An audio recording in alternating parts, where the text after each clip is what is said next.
pagod na ang Diyos sa pamamahala sa mundo, kaya naghulog siya ng isang immortal na globo sa Earth upang mag-evolve at pumalit sa kanya. Ang orb ay dumapo ng maayos sa isang bato at binago ang sarili sa hugis ng isang bato. Makalipas ang ilang sandali, ang mismong lugar ay nakakaranas ng pagtaas ng temperatura, na humahantong sa pagbuo ng lumot, at ang globo ay naging lumot. Habang lumilipas ang oras, ang lupain ay nababalot ng nyebe, na sumasakop sa buong lugar. Isang sugatang lobo ang lumabas sa paligid at bumigay sa mga pinsala nito kung saan mismo matatagpuan ang globo. Ipinagpapalagay ng orb ang hugis ng isang lobo, at pinagaling ang pinsala ng lobo. Ang orb ay may kakayahang tumpak na kopyahin ang form ng host na kumukuha ng lahat ng detalye ng kanyang kinopya. Ang sugat ay walang banta sa globo dahil mabilis itong gumaling, at mabilis na natututo ang orb kung paano maglakad. Di nagtagal, ang orb ay umabot sa isang settlement na mukhang inabandona. Isang lalaki, na hindi alam ang pangalan, ay lumabas mula sa isa sa mga kubo. Sa paghusga sa kanyang reaksyon, mukhang pamilyar siya sa namatay na lobo. Tinukoy niya ang lobo bilang Johan, ngunit hindi alam na ang kanyang tunay na lobo ay namatay na, at ang nilalang sa harap niya ay isang ganap na natatanging globo. Dinadala ng lalaki ang globo sa kubo at inaalagaan ito. Nang gabing iyon, ang orb ay pumunta sa tabi ng lalaki sa kama, pinapanatili siyang mainit. Kinaumagahan, isiniwalat ng lalaki na siya ang nag-iisang naninirahan sa pamayanan. Ang kanyang pamilya ay nagsimula sa isang paglalakbay sa katimugang rehiyon sa paghahanap ng paraiso. Ito ay malawak na pinaniniwalaan na mayroong isang kasaganaan ng pagkain at prutas sa timog na rehiyon. Pinili niyang hindi pumunta dahil pinakiusapan siya na alagaan ang kanyang lola at iba pang matatandang tao. Ang lahat ng iba pang mga individual sa settlement ay namatay, na iniwan siya bilang ang tanging nabubuhay. Matyaga siyang naghihintay sa pagbabalik ng kanyang mga mahal sa buhay at samahan siya sa paraiso. Nang maglaon sa araw na iyon, matagumpay na nakahuli ang lalaki ng isang malaking isda.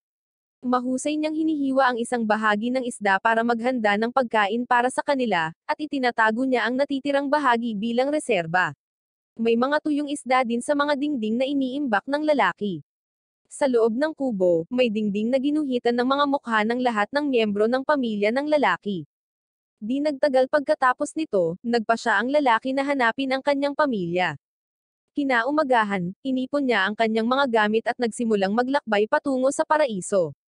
Sinimulan niya ang kanyang paglalakbay sa timog, at ang lobo ay patuloy na sinasamahan siya. Habang nagpapatuloy sila sa kanilang paglalakbay patungong timog, napansin ng lalaki ang isang bato na nagsisilbing marker. Napag-alaman na iniwan ng kanyang mga kapamilya ang bato bilang gabay sa kanya or sa sino mang nagnanais na sundan ang landas. Sa paglipas ng mga araw, sabik na ipinahayag ng lalaki ang kanyang pananabik na marating ang paraiso at muling makasama ang kanyang pamilya. Sa sumunod na eksena, nawasak ang yelo sa ilalim ng mga paa ng lalaki, na naging dahilan upang siya ay mahulog sa tubig. Siya ay umahon at sa una ay naniniwala na ang lahat ay maayos hanggang sa nalaman niya ang isang pinsala sa kanyang hita, ngunit hindi niya ito pinansin at nagpatuloy sa paglalakbay. Gayunpaman, mabilis niyang naranasan ang epekto ng pinsala habang patuloy itong lumalala. Pagkatapos, narating ng lalaki ang isang lokasyon na tila isang sirang settlement. Napansin niya na ang isa sa mga marker ay minarkahan ng X. Ipinapalam nito sa kanya na wala sa mga miyembro ng kanyang pamilya ang nakaligtas sa puntong iyon, lahat sila ay pumanaw na at ito ay nagdudulot ng luha sa kanyang mga mata. Dahil sa epekto ng sugat, nanghihina na siya at nakapagdesisyon na niyang umuwi, at dinala niya ang lobo sa buong paglalakbay. Ang lalaki ay matagumpay na nakarating sa kanyang bahay, kahit na siya ay sobrang nanghihina. Kahit alam niyang wala na siyang pag-asa, nagpatuloy ang lalaki sa kanyang pagsisikap na manatiling matatag. Pagkaraan ng ilang araw, mukhang pagod na pagod ang lalaki, ngunit iniipon niya ang lakas upang bumangon mula sa kanyang kama at dahan-daang pumunta sa kanyang minamahal na upuan. Umupo siya sa harap ng mga larawan ng kanyang pamilya, alam ang kanyang nalalapit na pagkamatay. Siya ay nagsusumamo sa orb na lobo na alalahanin siya. Gusto niyang gamitin ang orb na lobo para sa mga layunin ng paggalugad, na nagpapahintulot sa kanya na ma-access ang mga lokasyon na dati ay hindi niya na-access, at pagkatapos ay pumanaw na siya. Ang orb na lobo ay nagbabago sa hugis ng lalaki, ginaya ang kanyang hitsura at sumasaklaw sa lahat ng aspeto na nauugnay sa kanya. Ang orb ay umalis mula sa kubo at nagsimula sa isang paglalakbay upang galugarin ang mundo, na tinutupad ang pagnanais ng lalaking na mayapa. Habang ang orb ay nagpapatuloy sa paglalakbay nito sa timog, nananatili itong walang kamalayan sa konsepto ng pagkain, na humahantong sa kanyang sobrang pagkagutom at sa huli, gayunpaman, ito ay hindi isang problema para sa kanya, dahil siya ay walang kahirap-hirap na muling mag-regenerate at makabalik sa buhay.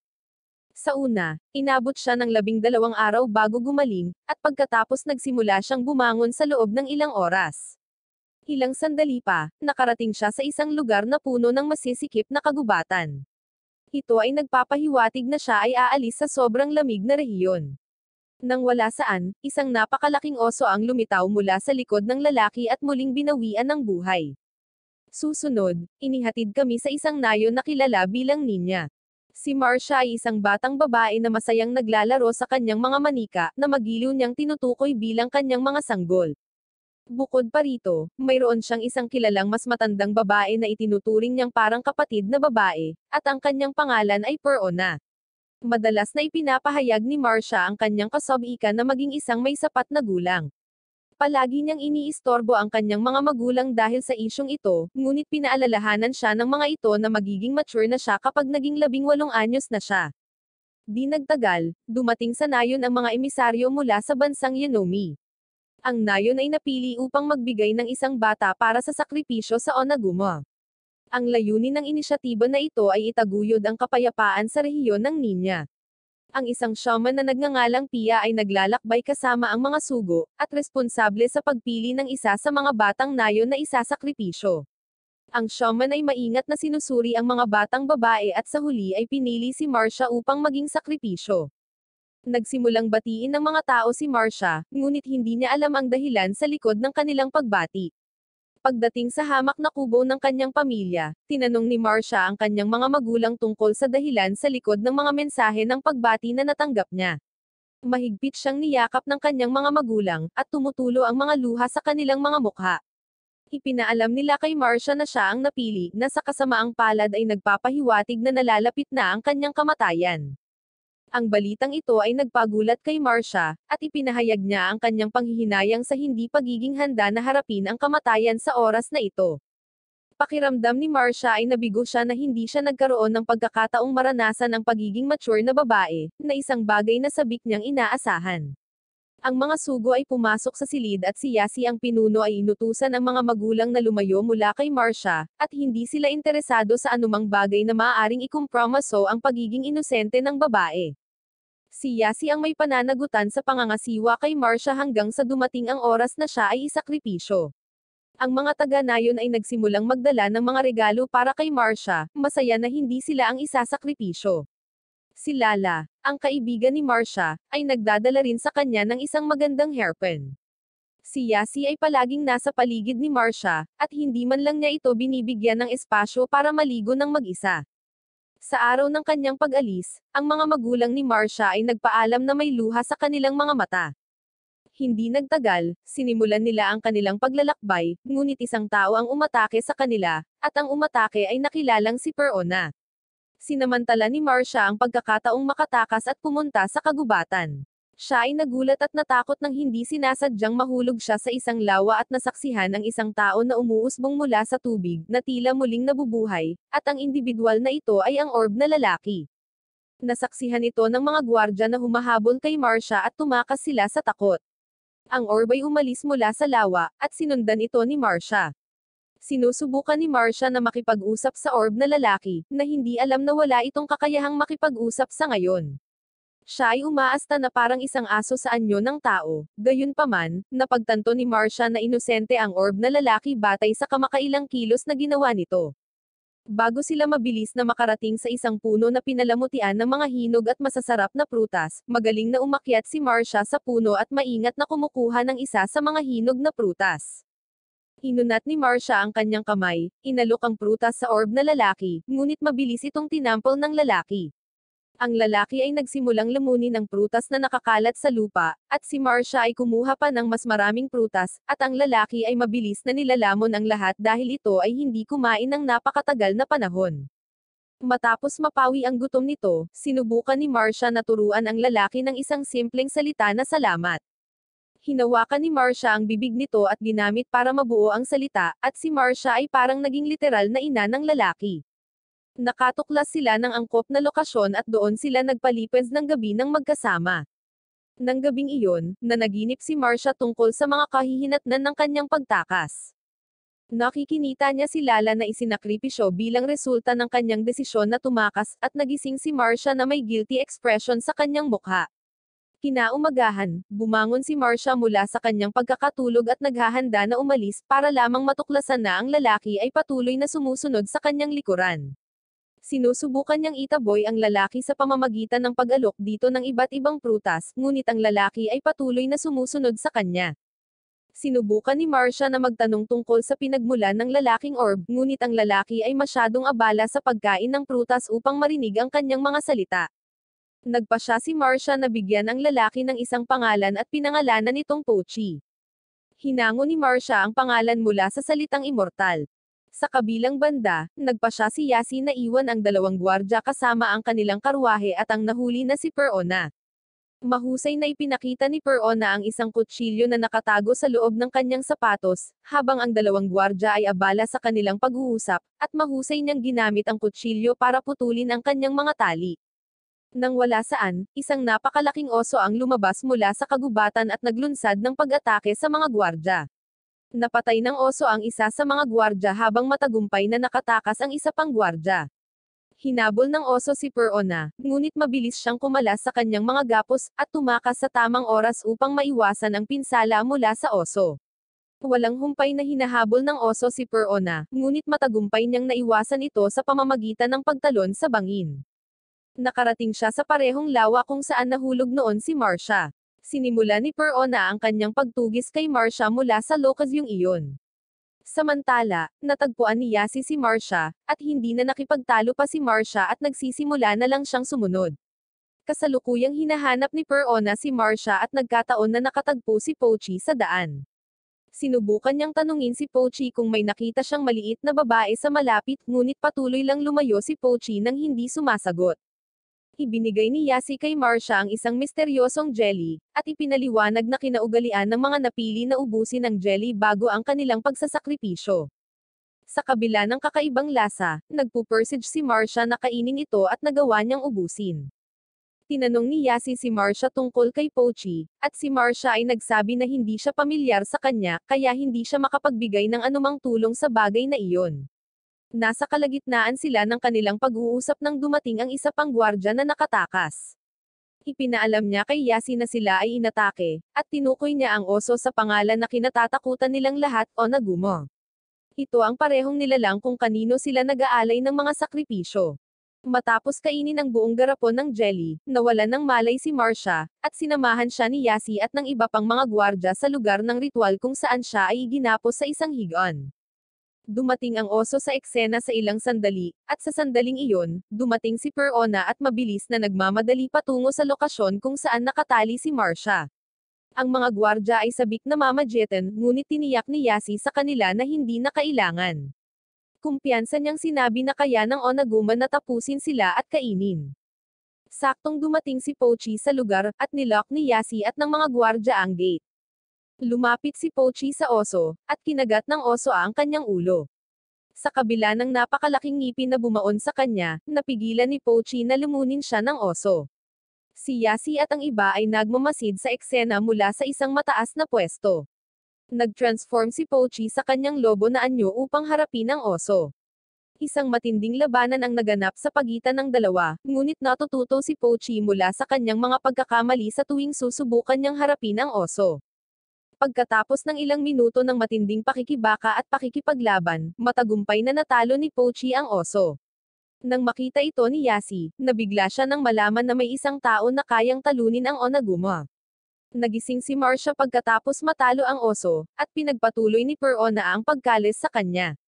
Si Yasi ay muling bumalik sa lugar na nilinaw na hindi niya sila papayagan na umalis, at ang tanging pagpipilian nila ay ang samahan siya pabalik sa Yanomi. Ang mga taong sangkot sa naging unang laban ay sina Perona, Marcia, Pia, Pochi, ang sugatang oso. Binigyan ni Marcia si Pochi ng prutas, at pagkatapos ubusin ito, lumingon siya kay Marcia at nagpahayag ng pasasalamat sa pagsasabing salamat, at lumilitaw na si Pochi ay nakakuha ng bagong kaalaman. Susunod, matutuklasan natin ang mga dahilan sa likod ng determinadong pagsisikap ni Per-Ona na pigilan ang pagpatay kay Marcia. Noong bata pa si Per-Ona at ang kanyang kapatid na babae, ay isinakripisyo rin sa mga Onaguma, at determinado si Per-Ona na pigilan ang sinuman na makaranas ng parehong kalunod-lunos na kapalaran. Sa kasalukuyan, ang grupo ay nasa ruta papunta sa Yanomi. Nakaupo ang shaman sa loob ng karwahe kasama sina Marcia at Per-Ona. Pagkatapos ay isiniwalat niya na hindi siya isang tunay na shaman kundi isang kriminal na minamanipula ng Yanomi para sa kanilang sariling mga motibo. Interesado ang bansang Yanomi sa kayamanan ng Ninya Village, at ito ang dahilan kung bakit pinili nilang lumahok sa mga seremonyang ritual. Bilang kapalit, karaniwang pinapadala sa kanila ng Ninya ang mga supply at iba pang kapaki-pakinabang na bagay. Nag-aatubili silang ihinto ang pagsasanay na ito dahil pinapayagan silang magpatuloy sa pagtanggap ng lahat mula sa Ninya, at ipinahayag naman ni Per-Ona ang kanyang matinding pag-ayaw sa kasuklam-suklam na tradisyon. Di nagtagal, narating nila ang bansang Yanomi. Ipinaalam sa kanila ni Yasi na mayroon silang kalayaan na pumili ng anumang nais nila, dahil sasagutin nila ang mga gastos.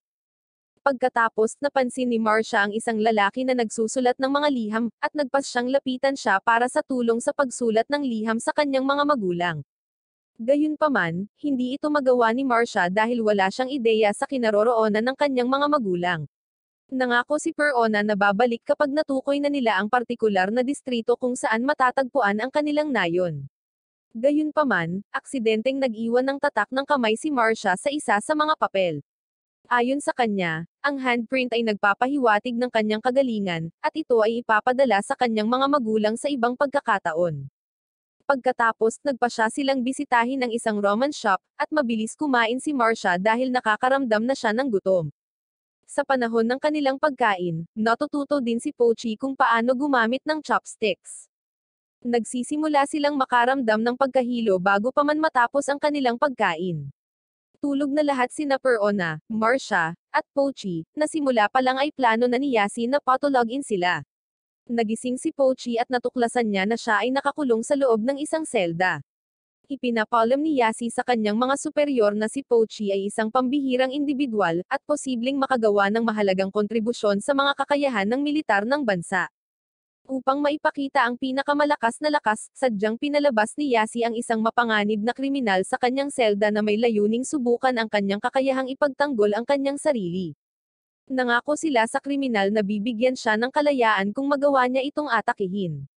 Sinugod ng kriminal si Pochi ng kanyang sibat, at madaling ipinakita ni Pochi ang kakayahang umangkop sa sitwasyon at walang kahirap-hirap na tinalo ang kriminal.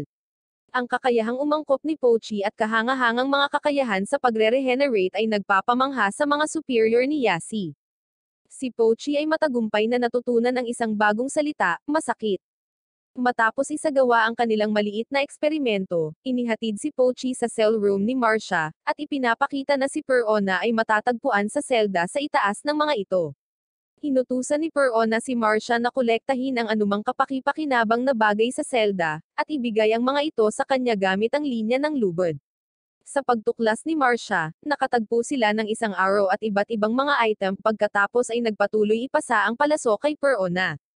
Nang maglaon, sinimula ni Pochi na magukay ng sahig at i-connecte ito sa silid kung saan nila pinananatili ang sugatang oso, at natuklasan ni Yasi sina Pochi at Marcia sa loob ng silid. Pagkatapos ay nagpa siya si Yasi na italaga ang responsibilidad ng pag-aalaga sa oso kay Marcia. Nabuo na ni Per-Ona ang kanyang plano, at matapos makatakas, balak niyang kumuha ng souvenir mula sa oso at iharap ito sa mga tao sa kanyang nayon. Ang kanyang layunin ay hikayatin sila na ang ritual ay hindi na kailangan. Habang nililinis ang oso, naawa si Marcia dito, at hindi niya nakikita ang oso bilang isang banta.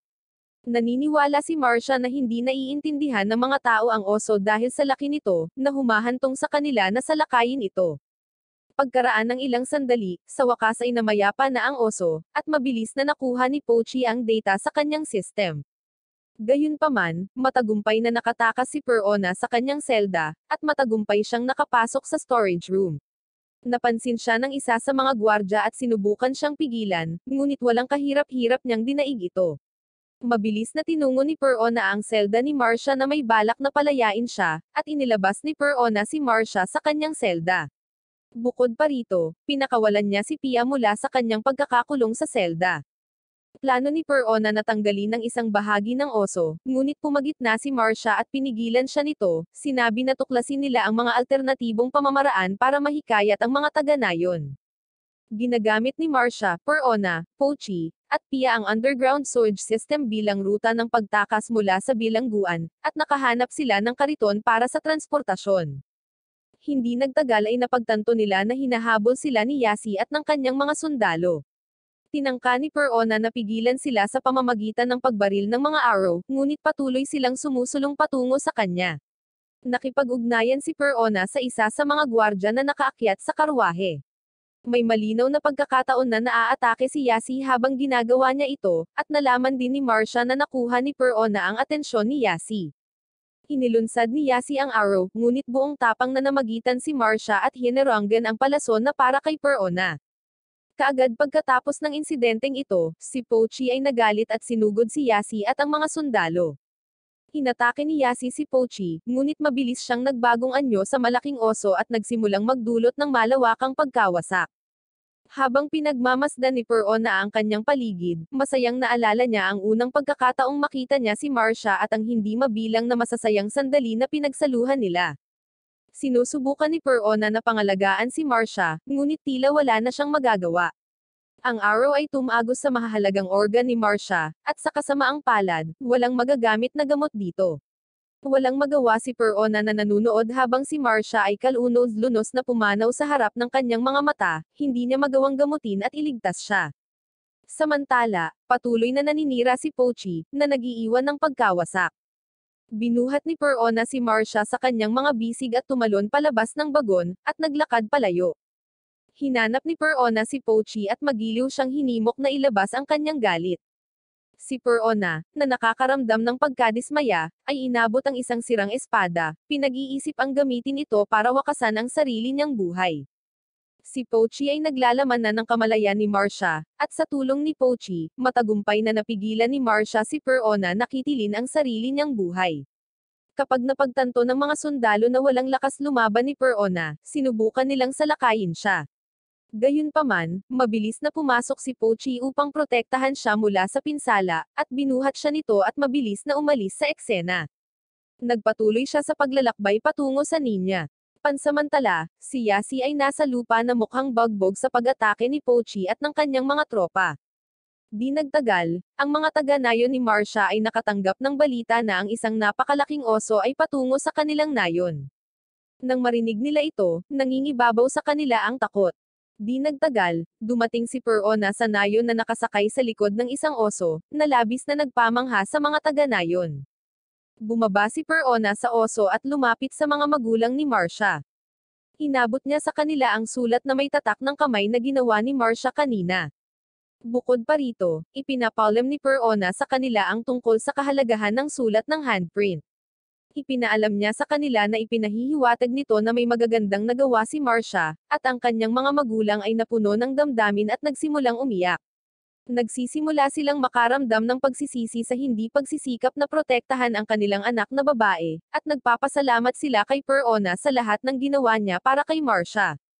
Dumating ang mga ulat na si Yasi at ang mga sundalo ng Yanimo ay nasa kanilang border, ngunit tila hindi sila nababahala. Alam ni Perona na hinahabol nila si Pochi, at pinayuhan niya itong umalis sa lalong madaling panahon. Nag-transform si Pochi sa anyo niyang lobo at matikas na tumungo sa kailaliman ng kagubatan.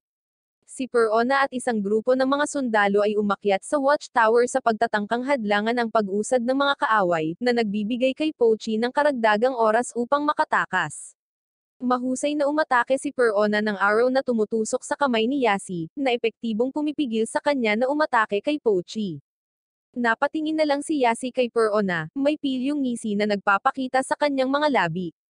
Si Pochi ay nagpapatuloy sa kanyang paglalakbay sa kagubatan na kadalasang nag-aanyong lobo, sa tuwing kailangan niyang umakyat sa puno at mamites ng mga prutas nagtatransform siya sa anyo ni Marcia. Habang ginalugad ang kagubatan, biglang naamoy ni Pochi ang isang pamilyar na amoy. Napag-alaman na ang pamilyar na tao ay si Pia. Natigilan si Pia nang makitang papalapit sa kanya si Marcia. Sa wakas ay napagtanto niya na ang taong nakatayo sa kanyang harapan ay si Pochi, habang siya ay sumasailalim sa pagbabagong anyo kay Marcia. Pagpasok niya sa bagon, napansin niyang may mantsa ng dugo sa sahig. Sa kabila ng pagiging sad boy, nagawa niyang ibalik ang kanyang composure at nagsimulang umalis. Mabilis na sinundan siya ng matandang babae, dahil tumanggi siyang maging mag-isa muli. Pagkatapos ng 2 araw na paglalakad, si Pia ay labis na napagod at nagugutom na humantong sa kanya upang aliwin ang pag-iisip na kainin si Pochi. Upang pigilan siya sa paggawa ng anumang pabigla-bigla na mga desisyon, inakyat ni Pochi ang isa sa mga puno sa paligid at maingat na pumitas ng ilang nakakain na prutas para sa kanya, at kumakain si Pia hanggang sa mabusog siya. Nang maglaon, nagsimulang turuan ni Pia si Pochi kung paano magbasa at magsulat. Nagsusulat siya ng mga salita sa lupa at hiniling kay Pochi na subukan din ito, at mabilis niyang tinuruan siya kung paano isulat ang sarili niyang pangalan. Ipinahayag ni Pia ang kanyang pagpayag na magbigay ng mahusay na pagtuturo kay Pochi sa kondisyon na inaalagaan siya nito ng mabuti. Si Pia ay nagsimulang magturo ng mga pangunahing konsepto kay Pochi gaya ng apoy, ilog, isda, at higit pa. Maaari na rin siyang magsabi ng magandang gabi. Pagkatapos, dumating sila sa isang bayan na lugar ng isang daungan. Si Pochi ay makabuluhang napabuti ang kanyang mga kasanayan sa komunikasyon, at nagagawa na niyang makipag-usap ng mabisa. Ikinwento ni Pochi kay Pia ang kwento kung paano niya unang nakilala ang lalaki at nag-transform sa anyo nito. Mabilis itong nakarating sa kanilang destinasyon at bumaba sa bangka. Inihayag ni Pia na plano niyang bisitahin ang bahay ng kanyang kasintahan kinabukasan, gayunpaman, kakailanganin nilang magpalipad ng gabi sa kagubatan. Nang gabing iyon, isang hindi kilalang nilalang or organismo ang lumabas sa lupa at naglunsad ng pag-atake kay Pochi. Ang hugis ng lalaki ay ninakaw ng isang hindi kilalang nilalang, na iniwan si Pochi upang harapin at labanan ito. Ang isang taong nakasuot ng itim na damit ay lumabas sa tabi ni Pochi, na nagpapahiwatig na malamang na sila ang individual na responsable sa paglikha ng mga orb. Nagbibigay siya ng mga salita ng pampatibay loob kay Pochi, at ipinaalam kay Pochi na ang core ng organismo ay matatagpuan sa gitna ng dibdib nito, at ang kailangan lang niyang gawin ay alisin ito at sirain. Sa kanyang lobo na anyo, inatake ni Pochi ang nilalang, ngunit nagawa nitong matalo si Pochi. Si Pochi ay nagiging isang napakalaking oso upang harapin ang nilalang. Matagumpay niyang ibinuka ang dibdib ng nilalang ngunit muling natalo si Pochi. Sumasailalim si Pochi ng pagbabago kay Marcia at naglunsad ng pag-atake sa nilalang. Matagumpay niyang inalis ang core ng entity at sa huli ay natalo niya ito, at umupo siya para makapagpahinga sa naging laban. Ang lalaking nakasuot ng itim ay nagbubunyag na siya ang lumikha kay Pochi. Ang pangangalaga sa mundong ito ay isang napakahalagang layunin kung kaya't siya ay ipinadala dito. Ang ibang grupo ng mga tao ay nagpadala ng isang entity upang salakayin si Pochi, at upang pigilan siya sa kanyang mga tungkulin. Matapos ipaalam sa kanya na magkikita ulit sila, umalis ang lalaking nakaitim. Kinabukasan, sa wakas ay nakarating na sa bahay sina Pia at Pochi, at naging masaya si Pia na nalagpasan lahat nila ang mabibigat na mga pagsubok, na si Pochi lang naman lahat ang nagpakahirap. Susunod, nakilala namin ang 2 karakter, si Shin, isang lalaki, at ang kanyang kapatid na si Goga. Magkasama silang naninirahan sa isang lugar na matatagpuan sa labas ng kagubatan. Ibinabahagi ng dalawa ang isang karaniwang pangarap na manirahan sa isang maluwag na mansyon. Sama-sama, napagtanto nila na ang susi sa pagkamit ng pangarap na ito ay ang paglalagay ng higit na pagsisikap at pagsusumikap. Ang mga lalaki ay nagtatrabaho para sa isang partikular na magsasaka. Nagtatrabaho sila sa bukid at ibinebenta sa palengke ang mga naaning mga prutas at gulay. Noon pa man ay napapansin na ni Goga ang isang magandang babae na madalas mamalengke. Batid niyang taga-mansyon ang dalaga kaya hindi na siya nagtangkang lapitan ito. Isang araw, habang si Goga ay nasa palengke, isang matandang lalaki na kilala bilang manginginom ang lumapit upang bumili ng ilang mga bagay. Pagkaalis, natuklasan ni Goga na ang manginginom ay isang medyo may tama sa utak na matandang lalaki na naninirahan sa tuktok ng burol. May mga kumakalat din na tsismis tungkol sa kanyang potensyal na pagkakasangkot sa mga ilegal na aktibidad. Nang gabing iyon, bumalik si Goga sa kanilang tent at natuklasan ng isang grupo ng mga lalaki na nakikipag-usap sa kanyang kapatid. Agad na umalis ang mga lalaki sa sandaling dumating ang si Goga. Tinanong ni Goga ang kanyang kapatid tungkol sa pagkakakilanlan ng mga lalaki, ngunit pinaalis siya ng kanyang kapatid na nagkibad-balikat. Sinuri ni Goga ang savings box at natuklasan niyang may nawawalang bahagi ng pera. Tinanong niya ang kanyang kapatid tungkol dito, ngunit muli, ipinagkibit-balikat siya ng kanyang kapatid. Itinuturing ito ni Goga na isang pagnanakaw at nagpa siya na ilipat ang kahon upang maiwasan ang mga katulad na insidente na mangyari muli. Kinabukasan, nakatagpo si Goga ng isang ligaw na aso at nagpa siya na kunin ito sa ilalim ng kanilang pangangalaga, at ang pangalan ng aso ay Miri.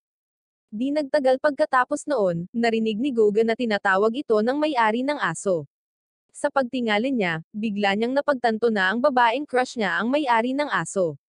Ibinalik niya ang aso sa batang babae, at bilang tanda ng pagpapahalaga, binibigyan niya si Goga ng isang napakahalagang singsing. Tiniyak niya kay Goga na hindi na siya magtitinda ng gulay kung maibebenta niya ang singsing. Si Goga ay puno ng kaligayahan, ngunit sa pagdating sa bahay sa araw na iyon, nakatagpo siya ng isang bagay na ganap na nagpapahina sa kanyang kalooban. Pagdating sa tent, natuklasan niyang tumakas ang kanyang kapatid dala ang kanilang pera. Nag-iwan siya ng liham na nagsasabing siya ay pumasok sa trabaho upang kumita ng mas maraming pera. Alam ni Goga na mali ang pahayag na ito, na nagdudulot sa kanya ng matinding emosyonal na pagkabalisa.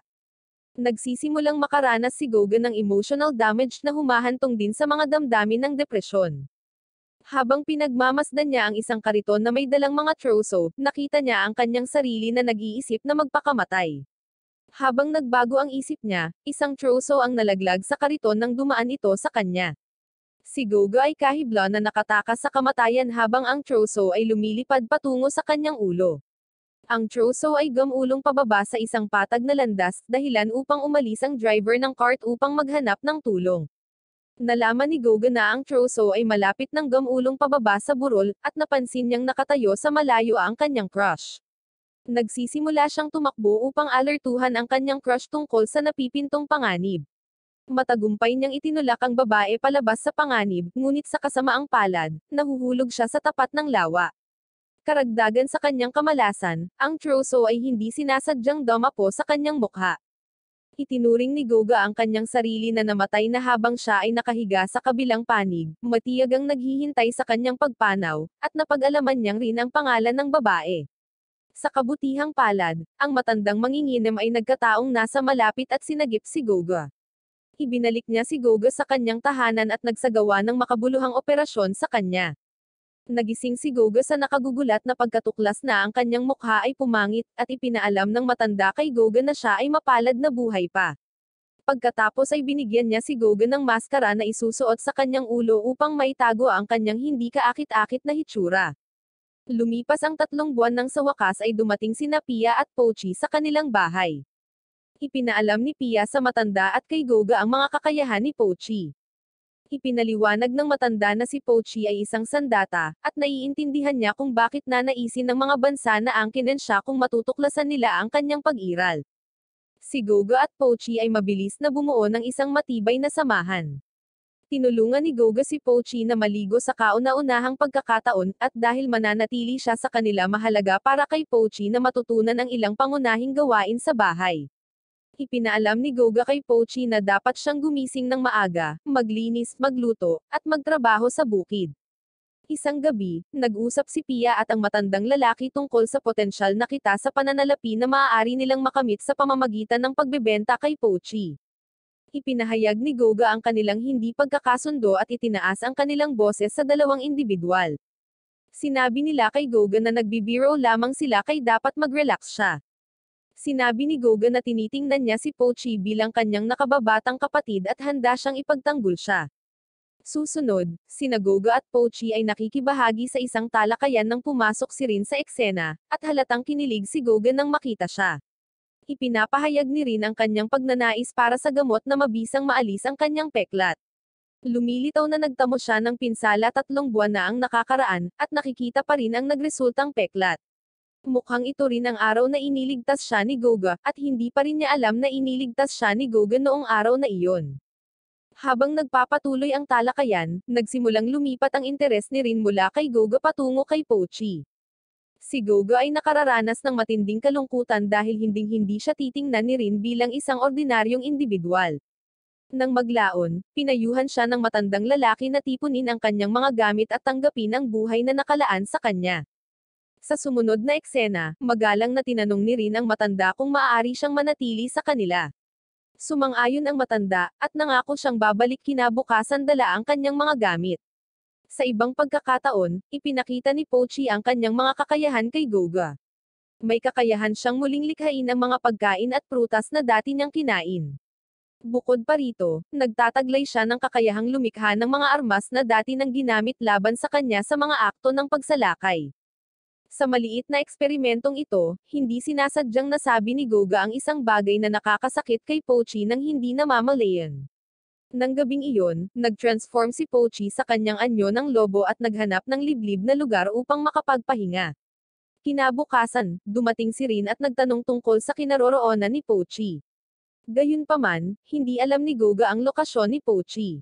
Gayunpaman, kumpiyansa si Goga na darating agad si Pochi dahil kasalukuyan silang naghahanda ng paborito niyang ulam.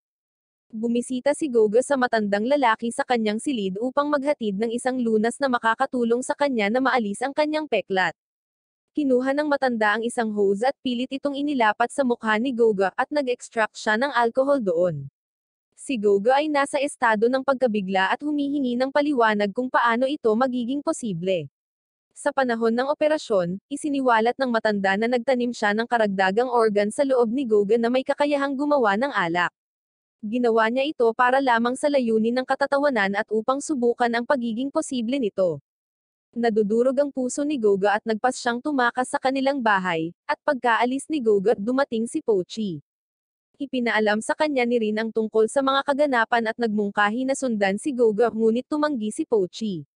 Ipinahayag ni Pia ang kanyang kawalang kasiyahan sa katotohanang si Goga ang may pananagutan sa paggawa ng mga gawaing bahay. Buong kumpiyansa, ipinahayag ni Pochi na siya ay magluluto at magpapatuloy sa pag-asikaso sa iba pang mga gawain sa bahay, at pumasok siya sa kusina para maghanda ng ulam. Matapos may handa ang pagkain, nagreklamo sina Pia, Rin, at ang matandang lalaki na hindi masarap ang kalidad ng pagkaing niluto niya. Mas masarap pa rin ang luto ni Goga, sabi ni Pia. Bumalik si Goga sa tent na tinutuluyan niya dati. Kinaumagahan, nababalot ng takot ang bayan habang naglalakad siya sa gitna ng mga tao, at ang bawat tao ay nag-aakala kay Goga bilang isang halimaw. Tinunton ni Goga ang kanyang dating amo at mapagpakumbaba niyang hiniling na magtrabaho muli para sa kanya. Napakabait ng kanyang dating amo at tinanggap na naman niya si Goga. Nang gabing iyon, si Chen, ang anak ng amo, ay nagpahayag ng kanyang kawalang kasiyahan sa hitsura ni Goga at nagpahayag ng kanyang pagnanais na hindi siya manirahan sa kanila. Sinubukan ng amo ni Goga na pagsabihan ang kanyang anak, ngunit tiniyak ni Goga na maayos ang lahat. Mahinahon niyang sinabi na babalik na lang siya sa tent at ipagpapatuloy ang kanyang trabaho kinabukasan. Ang kanyang amo ay mas mabuting tao kumpara sa kanyang anak. Habang tinatahak niya ang daan patungo sa tent, isang grupo ng mga bully ang bumungad sa kanya at pilit na tinanggal ang kanyang maskara. Nagpasya si Goga na huwag nang magsuot ng maskara at pinapayagan ng iba na makita ang kanyang tunay na pagkatao. Itinapon niya ang maskara sa lawa at pagkatapos ay umalis. Sa paglipas ng mga araw, sinubukan ni Pochi na tapusin ang lahat ng gawaing bahay, ngunit sa kasamaang palad, ang kanyang mga pagsisikap ay nagre-resulta lamang sa pagpapalalan ng mga bagay. Hiniling niya kay Pia na turuan siya, ngunit iminumungkahi niya kay Pochi na hanapin na lang si Goga. Isang gabi, dumating si Chen sa tent ni Goga para makipagkita sa kanya. Ipinapahayag niya ang kanyang kawalang kasiyahan sa tuwing nakikita niya si Goga sa malapit. Dahil dito, nagpasya si Goga na huminto sa kanyang trabaho. Kasalukuyan siyang naghahanap ng ibang trabaho, ngunit sa kasamaang palad, nahihirapan siyang maghanap ng trabaho dahil tila walang gustong kumuha sa kanya. Pinag-iisipan niyang ibenta ang singsing na ibinigay sa kanya ni Rin, ngunit sa huli ay nagpasya siyang wag gawin iyon. Habang naglalakad sa bayan, napansin ni Goga na may nakahiga sa isang eskinita. Ang individual ay tila napakapayat at nagpapakita ng mga palatandaan ng malnutrisyon. Napag-alaman na ang lalaki ay ang kapatid ni Goga, at nang nakaramdam ng simpatiya para sa kanya, nagpa siya si Goga na ibigay sa kanya ang singsing at iminumungkahi na ibenta niya ito, at marahil ito ay tutulong sa kanya sa pagpapabuti ng kanyang mga kapwa-palad na kalagayan. Pagkatapos, umalis si Goga, umaasang nagawa niyang magtanim ng kislap ng pag-asa sa kanyang tila walang kwentang kapatid. Nalungkot, bumalik si Goga sa kanyang tent sa gabi. Hindi nagtagal ay inatake siya ng dalawang individual na may balak na ibenta siya. Sa sandaling iyon, dumating si Pochi at mabilis na itinaboy ang mga tulisan. Napuno ng saya si Goga nang makita si Pochi, at ibinahagi ni Pochi na ipinaalam sa kanya ni Pia na si Goga ang nag-iisang taong may kakayahang tumulong sa kanyang personal na pag-unlad. Nagtanong si Pochi kay Goga tungkol sa plano niyang bumalik sa bahay ng matanda, ngunit tumanggi si Goga. Hindi pa rin makapaniwala si Goga na umiinom ang matandang lalaki ng ganoon kalakas na alak, na patuloy na binibigkas ang mga salitang ito habang siya ay bumagsak sa lupa, na nagpapahiwatig na hindi siya kumakain ng pagkain at kasalukuyang nakararanas ng mga epekto ng matinding gutom.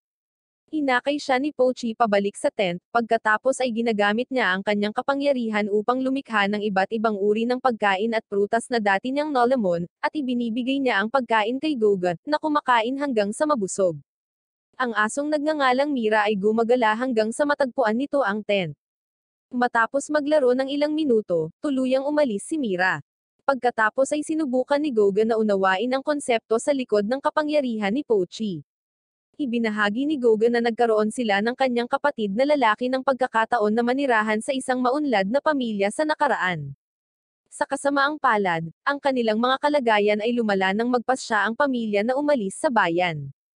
Batay sa lahat ng naobserbahan ni Goga, mahihinuha na si Pochi ay nagtataglay ng kakayahang gayahin ang anuman or sinuman. Dahil sa sakit sa damdamin na dulot ng pagkamatay ng isang taong malapit sa kanya, may kakayahan siyang mag-transform bilang isang tao. Taos-pusong humihingi ng paumanhin si Goga dahil sa paglalagay ng panganib kay Pochi, at mapagkumbaba niyang hiniling na isaalang-alang ni Pochi ang kanyang pagkakakilanlan sa kanyang pagpanaw. Sa paggawa nito, maaalala niya siya sa kawalang hanggan. Ang eksenang ito ay hindi kapani-paniwalang nakakasakit ng damdamin habang tinitingnan ni Goga si Pochi bilang kanyang sarili ng pamilya. Humiga si Goga at ipinahayag ang pangangailangang matulog. Sa sandaling iyon, dumating si Rin at ipinaliwanag na inakay siya ni Mira sa tent. Upang hindi makita ni Rin ang kanyang mukha, mabilis itong tinakpan ni Goga. Ang pag-uwi ni Goga ay nagsiwalat ng isang taos-pusong katotohanan, na sobrang miss na siya ng lahat. Ang mga tao sa kanilang bahay ay nangangailangan ng kanyang presensya at suporta. Ang matandang lalaki ay nagpahayag din ng kanyang paghingi ng tawad sa kanyang mga aksyon, at nangakong aalisin ang kanyang sarili sa impluwensya ng matapang na alak. Pagkatapos ay isiniwalat ni Goga na itinapon na niya ang kanyang maskara, na posibleng magdulot ng problema sa kanya kung kailangan niyang bumalik. Sinabi ni Rin na hindi siya matatakot tungkol sa kanyang hitsura, ngunit hindi pa handa si Goga na paniwalaan siya. Nagpa siya si Pochi na hanapin ang maskara ni Goga at ihatid ito sa kanya. Pagkatapos umalis ni Pochi, tinanggal ni Rin ang kanyang mga damit upang ipakita ang isang maliit na peklat sa kanyang braso kay Goga. Sinabi ni Rin kay Goga na dapat hindi ikahiya ang mga peklat sa kanilang katawan. Bukod pa rito, pinaniniwalaan ni Rin na ang individual na nagtulak sa kanya ay nagtatanim ng galit sa kanya or sa kanyang ama. Hindi pa rin alam ng babae na ang tumulak ay talagang nagtangkang iligtas ang kanyang buhay. Maging si Gugo, ang taong nagligtas sa kanya, ay nauwi sa pagkakaroon ng matinding peklat. Sa kabila ng kanyang disfigured face, nagreklamo si Rin tungkol sa isang maliit na peklat. Napuno ng pagkabigla si Goga nang makita ang peklat, at hindi siya makapaniwala sa kanyang nakikita. Ipinahayag ni Rin ang pagnanais na maipanganak sa isang pamilyang hindi mayaman. Ang sitwasyong ito ay nagpapakita ng konsepto na kung ano ang nakikita ng isang tao na kasiya siya or kapaki-pakinabang, maaaring makita ng ibang tao na hindi kasiya siya or nakakapinsala. Si Goga ay palaging may pagnanais na maipanganak sa isang mayaman na pamilya, samantalang si Rin ay kabaliktaran ang gusto. Pagkatapos ay tinanong ni Rin si Goga tungkol sa pinagmulan ng kanyang peklat, ngunit pinili ni Goga na manatiling tahimik at huwag ibunyag ang anumang mga detalye tungkol dito.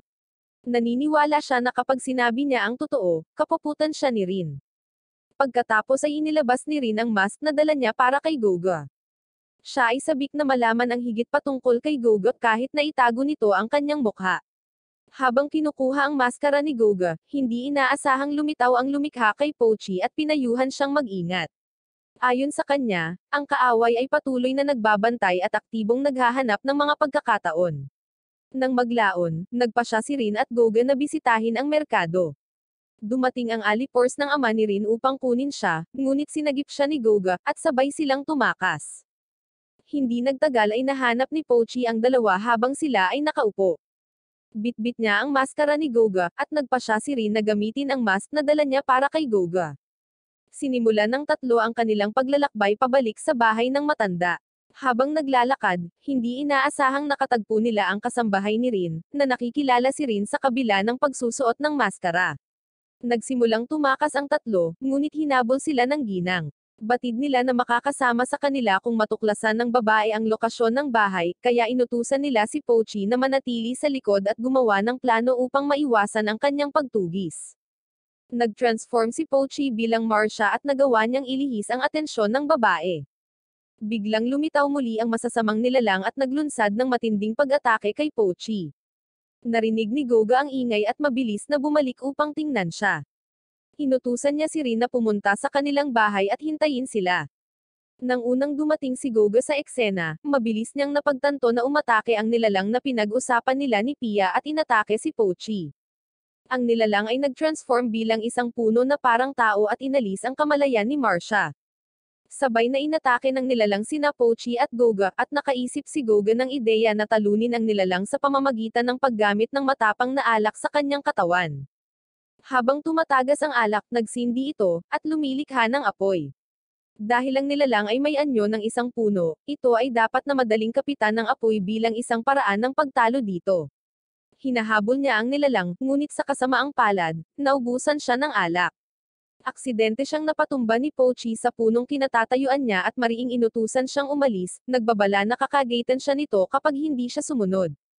Sabik na nagsimulang tumakbo si Goga patungo sa bahay ng matanda, umaasa na pasiglahin ang sarili sa isang malakas na dosis ng alak. Natamba si Goga sa daan dahil sa matapang na alak sa kanyang katawan, tumayo siya at matagumpay na nakauwi. Laking gulat ni Goga nang matuklasan niyang nasa bahay nila ang mga magulang ni Rin. Hindi muna pinansin ni Goga ang mga magulang ni Rin at direktang lumapit sa matanda. Iginiit niya na punuin ng matandang lalaki ang kanyang katawan ng pinakamalakas na alak na magagamit. Nais makipagtalo sa kanya ng matanda, ngunit inalis ni Pia ang ideya sa kanyang isipan, at nagmungkahi si Pia na sumunod sa anumang nais niya. Ang lalaki ay nakakita ng isang potensyal na panganib sa katawan ni Goga na nangangailangan ng agarang atensyon upang maiwasan ang isang nakamamatay na resulta. Gayunpaman, ang matandang lalaki ay nagpapatuloy upang ihain kay Goga ang pinakamalakas na alak na magagamit niya. Pagkatapos ay hinarap ni Goga ang mga magulang ni Rin, na ipinahayag ang kanyang kasiyahan sa kanyang kasalukuyang sitwasyon. Si Goga, sa ilalim ng impluwensya ng alak, ay nagtapat ng kanyang pagmamahal kay Rin bago umalis.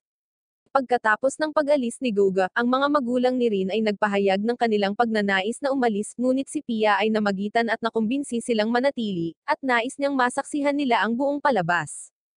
Dumating si Goga sa pinangyarihan ng labanan at mabilis na napagtanto na ganap na natupok ng nilalang si Pochi. Inaatake ng nilalang si Goga, ngunit mahusay niyang binuhusan ang alak ito at sinindihan ito gamit ang torch na hawak niya. Matapos talunin ang nilalang, napaiyak si Goga nang mapagtanto niyang walang bakas ng Pochi na natitira sa gitna ng pagkawasak. Sa sandaling iyon, isang puting liwanag ang lumabas mula katawan ng nilalang at huminto sa di kalayuan. Ang puting liwanag ay nag-transform sa isang solidong bato, na humantong kay Goga upang isipin na namatay na si Pochi. Ang lumikha kay Pochi ay matamang nagmamasid habang nangyayari ang lahat. Batid niyang may natitira pang buhay sa kanya si Pochi, kaya matagumpay niya itong binuhay. Nag-transform si Pochi sa kanyang lobo na anyo, at ipinaalam sa kanya ni Goga na matagumpay niyang natalo ang halimaw. Ipinahayag ni Pochi ang kanyang pasasalamat sa kanya, at silang dalawa ay naglalaro sa isang mapaglarong paraan. Dumating sina Pochi at Goga sa kanilang bahay, at natuklasan na naruroon pa rin si Rin at ang kanyang mga magulang. Naghahanda si Goga ng isang napakasarap na ulam, na tumatanggap ng mataas na papuri mula sa lahat para sa kanyang pambihirang kasanayan sa pagluluto. Samantala, nakikipag-usap si Pochi sa lumikha sa kanya sa labas ng bahay. Inutusan siya ng lumikha sa kanya na umalis sa kanyang kasalukuyang lokasyon at tuklasin ang mas malawak na mundo. Ang layunin ng lahat ng ito ay tulungan siyang maging mas malakas. Ayon sa lumikha sa kanya, ang kalaban na umatake ay kilala bilang mga knockers, at may posibilidad na hindi siya mapalad na makaiwas sa kanilang susunod na pag-atake. Upang maprotektahan ang mga taong pinapahalagahan niya mula sa mga knockers, mahalaga para sa kanya na kapwa mapahusay ang kanyang lakas at pakikipagsapalaran sa labas ng bahay. Pagdating doon ni Goga, napansin niyang kinakausap ni Pochi ang kanyang sarili. Tila hindi nakikita ni Goga ang lumikha kay Pochi. Ipinaalam ni Pochi sa kanyang kreator na nagpasya siyang manatili sa kanyang mga kaibigan at hindi na aalis.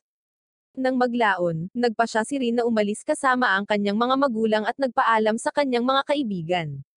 Pagkalipas ng 4 na taon, lumakas ang pangangatawan ni Goga, habang si Pochi naman ay naging bihasa sa pagsasagawa ng mga gawaing bahay, at ang kanyang pagluluto ay bumuti na rin.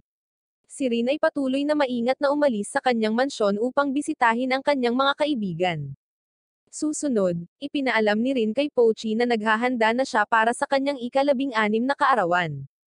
Pinag-iisipan niya kung ano ang ibibigay sa kanya ni Goga, at tiniyak ni Pochi sa kanya na pahahalagahan niya ang anumang pipiliin niyang ibigay sa kanya.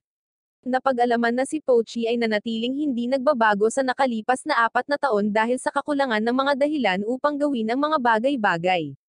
Ang mga knockers ay umiwas din muna sa pag-atake sa nakalipas na 4 na taon. Sa kanyang pakikipag-usap kay Pochi, ibinunyag ni Rin na ang kanyang mga magulang ay gumawa ng kaayusan para sa kanyang kasal sa kanyang nalalapit na kaarawan. Upang maiwasan ito, kailangan ni Rin na ipakilala ang kanyang kasintahan sa kanyang mga magulang bago ang oras na iyon. Dahil close sila, iminungkahi ni Pochi na ipakilala si Goga bilang kanyang kasintahan. Nananatili ang pagmamahal ng dalawa sa isa't isa sa kabila ng kanilang pag-aatubili na kilalanin ito. Mamaya dumating ang kapatid ni Goga, at ibinunyag niya na ginugol niya ang huling 4 na taon sa paghahanap kay Goga. Inilabas niya ang singsing na ibinigay sa kanya ni Goga at ipinahayag na hindi niya ito ibinenta. Kasalukuyan niyang sinusuportahan ang kanyang sarili sa pamamagitan ng pagbebenta ng mga kagamitan sa bukid. Nagpapasalamat siya kay Goga sa pagbibigay ng tulong noong siya ay nasa pinakamababang punto ng kanyang buhay. Nais niyang samahan siya ni Goga upang muli silang magsama, at balak pa niyang tumira sa isang mansyon na pinalamutian ng maganda. Pinuna ni Goga ang kanyang kapatid at ipinahayag na naniniwala siya na ang kanyang kapatid ay hindi handa na gumugol ng oras sa kanya. Hindi kayang iwan ni Goga ang mga taong itinuturing niyang pamilya kahit pa magkaroon ng mga hadlang sa pananalapi. Sa pagmamasid na ang kanyang kapatid ay hindi gustong makisali sa kanya, pumasok si Shin sa kanilang bahay sa harapan ng matandang lalaki na may hawak na singsing, at pinagbilin niyang ihatid ito kay Gugo sa ngalan niya. Napansin ni Rin ang singsing at agad itong nakilala, at bigla niyang napagtanto na si Goga ay ang batang lalaki na karaniwang nagbebenta ng mga gulay sa palengke. Iniligtas niya ang kanyang aso, at bilang pasasalamat, iniharap niya sa kanya ang singsing bilang tanda ng pagpapahalaga. Nagtataka si Rin tungkol sa uri ng pinsala na nagbunsod kay Goga na magsuot ng maskara. Ngayon ay kinuha na niya ang singsing mula sa matandang lalaki at tiniyak na siya mismo ang maghahatid nito kay Goga. Ilang sandali pa, nadiskubre ni Rin si Goga na payapang nakahiga at natutulog. Sinubukan niyang ilagay ang singsing sa kamay nito, ngunit nakita niyang hindi ito kasya. Nagising si Goga, at pinayuhan siya ni Rin na kumilos habang may pagkakataon pa siya. Ibinunyag niya na minsan nang ipinagtapat ni Goga ang kanyang pagmamahal sa kanya, ngunit itinanggi ito ni Goga at sinabing nasa ilalim siya ng impluwensya ng matapang na alak noong panahong iyon. Pagkatapos nito, tumakbo si Rin. Pagkaalis niya, iniharap ng matanda kay Goga ang bagong maskara na ginawa niya para sa kanya. Ang maskara ay nilagyan ng igniter at may kakayahang mag-dispense ng malakas na alak ng madali. Ginagawa ito bilang paghahanda para sa isang pag-atake sa hinaharap. Pagkatapos ng ilang sandali, inihanda ni Pochi at Goga ang kanilang mga sarili para pumunta sa birthday party ni Rin, at pumunta sila sa palengke para bumili ng mga regalo para sa kanya. Bumili si Goga ng bulaklak para kay Rin, at ito rin ang bulaklak na pinipitas ni Rin noong araw na nasugatan sila. Dumating ang dalawa sa bahay ni Rin pagkaraan ng ilang sandali. Napakalawak ng mansion, at hindi nag-aaksaya ng oras si Goga sa pagpili ng mga pagkaing gusto niyang kainin, at siya ang naging sentro ng atensyon ng lahat ng tao sa mansion. Dumating si Rin, at iniharap sa kanya ni Goga ang bulaklak na binili niya, at ito ay agad na nagtitrigger ng alaala na sinusubukan na pigilan ni Rin. Nag-aalok si Goga ng paghingi ng tawad, ngunit tiniyak ni Rin sa kanya na ayos lang. Lumabas si Rin ng pangunahing bulwagan upang pagnilayan ang malagim na gabing iyon. Habang wala siya, isang grupo ng mga lalaki ang nagsimulang mangbuli kay Goga. Dahil sa kanyang maskara, hindi sinasadyang nahulog siya sa fountain ng tubig. Dumating si Rin at agad na pinaalis ang mga lalaki habang pinupunasan din ng tuwalya ang mukha ni Goga. Pagkatapos, nagpa siya si Goga na lumabas at magpahangin muna. Hinanap siya ni Rin sa labas at muling nagtanong tungkol sa kanyang pinsala. Sa pagkakataong ito, nagpa siya si Goga na sabihin ang totoo. Bilang resulta, napagtanto ni Rin na talagang iniligtas ni Goga ang kanyang buhay, isang bagay na hindi niya kailanman talagang pinahahalagahan noon. Nararanasan nilang dalawa ang sandaling puno ng emosyon habang sa wakas ay tinanggap na nila ang isa't isa. Biglang nahati ang lupa sa ilalim ng mga ito, dahilan para bumagsak si Goga sa kabilang panig. Sa loob ng bahay, ipinaalam sa ng kreator ni Pochi na may knockers sa malapit. Ayon sa lumikha kay Pochi, ang core ng knocker ay matatagpuan sa ilalim ng lupa. Higit pa rito, ang impluwensya nito ay tumagos sa buong rehiyon, na nagdulot ng malaking banta sa kapakanan ng buong lugar. Inutusan ni Pochi ang lahat ng nasa bahay na lumikas kaagad, pagkatapos ay sumasailalim siya sa isang kahangahangang pagbabago, naging isang napakalaking oso sa pagtatangkang isecure ang gusali hanggang ang lahat ng mga nakatira ay ligtas na makalabas. Sa kabilang eksena, matagumpay na nahawakan ni Goga ang isang bagay. Ibinaba nila ang isang lubod ng damit para mahawakan niya at makaakyat sa kaligtasan. Mabilis na nakilala ni Goga na ang mga knockers ay ang nagdudulot ng gulo, na nagudyok sa kanya na sumugod sa loob ng bahay upang tumulong kay Pochi. Natuklasan niya ang mga magulang ni Rin sa loob ng bahay at matagumpay na nailigtas sila bago ito gumuho. Bumalik si Goga para tulungan si Pochi, at ang knocker ay nag-transform sa isang napakalaking oso na ang katawan nito ay ganap na gawa sa bato. Tinangka ni Goga na sunugin ito gamit ang apoy, ngunit sa kasamaang palad, mukhang hindi ito epektibo. Napagtanto ni Goga na ang loob ng oso ay magiging malambot, at kailangan lang nilang humanap ng paraan para ma-access ang loob nito at masunog ito. Mahigpit na nagtutulungan sina Pochi at Goga sa pag-akyat sa ibabaw ng oso upang makahanap ng pagkakataon. Nag-transform si Pochi bilang Marsha upang makakuha ng isang kalamangan sa knocker. Upang palakihin ang butas sa katawan ng oso, lumilikha si Pochi ng ilang sibat na nagbibigay kay Goga ng pagkakataong magbuhos ng apoy dito. Ang katawan ay nawasak at ipinakita ang core. Sinusubukan ni Pochi na makuha ang core, ngunit nagawa nitong makatakas bago ito matapos ni Pochi. Nasa kalagitnaan pa rin ng kanilang selebrasyon sina Goga at Pochi para sa kanilang kamakailang tagumpay, nang biglang naglunsad ng panibagong pag-atake ang knocker na nagresulta sa pagkadurog ni Pochi. Ang knocker ay may kakayahang sumipsip ng kamalayan ni Marsha, at aatakihin na ng knocker si Goga, ngunit dumating si Rin sa tamang oras para itulak siya palabas ng panganib. Gayunpaman, lumalala ang sitwasyon nang bumagsak ang gusali sa dalawang individual. Si Pochi ay nagsimulang makaranas ng isang tiyak na uri ng sakit, ngunit alam niya na ang sakit ay medyo hindi direkta. Natuklasan na ginamit ni Goga ang sarili niyang katawan para kay protektahan si Rin, na pinipigilan ang mga durog na bato na bumagsak sa kanya. Matinding sakit ang nararanasan ni Goga, at tumutulo na ang dugo sa kanyang katawan. Ito ay isang matinding sandali na ibinahagi ni Goga at Rin, at nangako si Goga na sasamahan siya sa pamimitas ng bulaklak sa sandaling makatakas sila, ngunit malinaw na isa lamang sa kanila ang makaliligtas. Matagumpay na hinalikan ni Rin si Goga kahit na ito ay may maskara. Ang tunggalian ay lantarang nagpapahayag ng kanilang pagmamahal sa isa't isa, at sa buong panahon na ito, nakikiramay si Pochi sa discomfort na nararanasan ni Goga. Makalipas ang ilang sandali, sumasailalim si Pochi sa isang transformation, na ipinapalagay ang anyo ni Goga. Ang simbolikong pagbabagong ito ay kumakatawan sa pagpanaw ni Goga. Si Pochi ay nakakaranas ng matinding emotional na sakit dahil sa sitwasyong ito, at marahas siyang inatake ng knocker na inihagis siya sa tubig. Ang knocker ay tumalon din sa tubig, na nagiging sanhi ng pagkatunaw ng bato sa paligid ng core nito.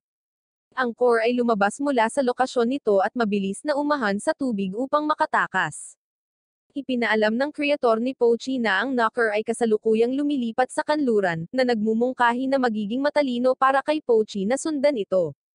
Ipinaalala niya kay Pochi na ang isa sa kanyang mga kamalayan ay nakaimbak sa core. Gayunpaman, binabalewala ni Pochi ang pangunahing isyu at sa halip ay nakatuon na pumunta kay Goga. Pinagmamasdan niya ang mga individual na inaalis ang mga debris at iniligtas si Rin. Kasalukuyang walang malay si Rin, at nakuha na rin ang katawan ni Goga. Sa sandaling iyon, dumating ang kapatid ni Goga upang kunin ang bangkay ng kanyang kapatid. Habang nangyayari ito, napagmamasdan ang diwa ni Goga na unti-unting humiwalay sa kanyang mga kaibigan. Bigla niyang napagtanto na siya ay namatay, ngunit ang kanyang kamalayan ay patuloy na umiiral sa loob ng katawan ni Pochi. Di nagtagal, ipinaalam ni Pochi sa matandang lalaki at Pia na siya ay aalis, at kapag umalis na siya, hindi na sila hahabulin pa ng Knocker. Pagkaraang magkamalay, mabilis na pumunta si Rin sa bahay ng matanda para hanapin si Goga. Napansin ni Pochi na papalapit siya at agad na kinuha ang pagkakakilanlan ni Goga dahil hindi siya sigurado kung paano sasabihin sa kanya na ang kanyang kasintahan ay namatay na. Si Rin ay napuno ng kagalakan nang makita niya si Goga, at magiliw niya itong niyakap. Nagtanong siya tungkol kay Pochi, at malungkot na ipinaalam sa kanya ni Goga na si Pochi ay pumanaw na. Dinala niya siya sa libingan ni Goga ngunit nagkamali si Rin sa paniniwalang ito ang libingan ni Pochi. Si Rin ay lumuha para kay Pochi at ipinahayag na siya ay isang tunay na kahangahangang individual. Nagulat si Rin nang i-announce ni Goga na aalis siya para mamili. Hiniling ni Rin sa kanya na makipagkita sa kanya sa lugar ng bulaklak sa gabi, at pumayag si Goga. Ang matanda lalaki at si Pia ay bukas palad na nagbibigay kay Goga ng parehong pagkain at pera upang suportahan siya, habang siya ay nagsisimula sa kanyang paglalakbay, umalis siya at nagpaalam sa kanila.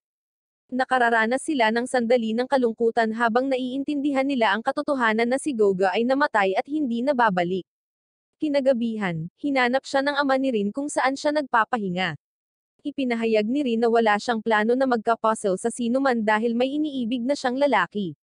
Maluhaluhang ibinunyag ni Rin ang kanyang kaalaman tungkol sa pagkamatay ni Goga, naluluha ang kanyang mga mata habang nagsasalita. Gayunpaman, masaya siya na kasama na ngayon ni Goga si Pochi. 4 na araw na ngayon ang paglalakad ni Pochi nang walang patutunguhan. Nakipag-ugnayan siya sa kanyang kreator at nagsagawa ng serye ng mga pagtatanong. Ipinaalam sa kanya ng kreator na ang mga Knockers ay magpapatuloy sa kanilang mga pagsisikap, hanggang sa matagumpay nilang matalo siya. Ang layunin ni Pochi sa Earth ay mangolekta ng impormasyon, habang sinusubukan ng mga Knockers na hadlangan ang gawaing ito.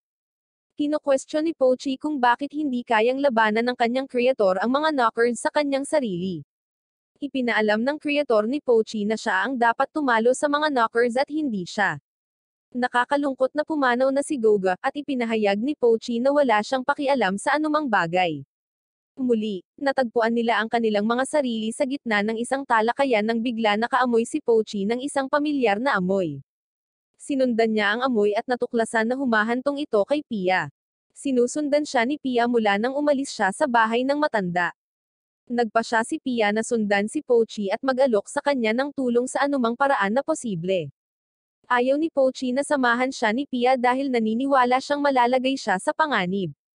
Iginiit ni Pia na mayroon siyang sapat na karanasan sa buhay upang makilala kung ano ang kapaki-pakinabang at nakakapinsala para sa kanya. Napagtanto ni Pochi na hindi pa handa si Pyre na sumuko, at bagamat nag-aalangan, pumayag siya sa huli. Sa kanilang paglalakbay, pinipili ni Pochi na pigilin ang pakikipag-usap kay Pia na sadyang binabalewala siya sa tuwing sinusubukan niyang simulan ang isang pag-uusap. Dumating ang dalawa sa isang bayan makalipas ang ilang sandali, at ipinahayag ni Pia na kailangan niyang kumain.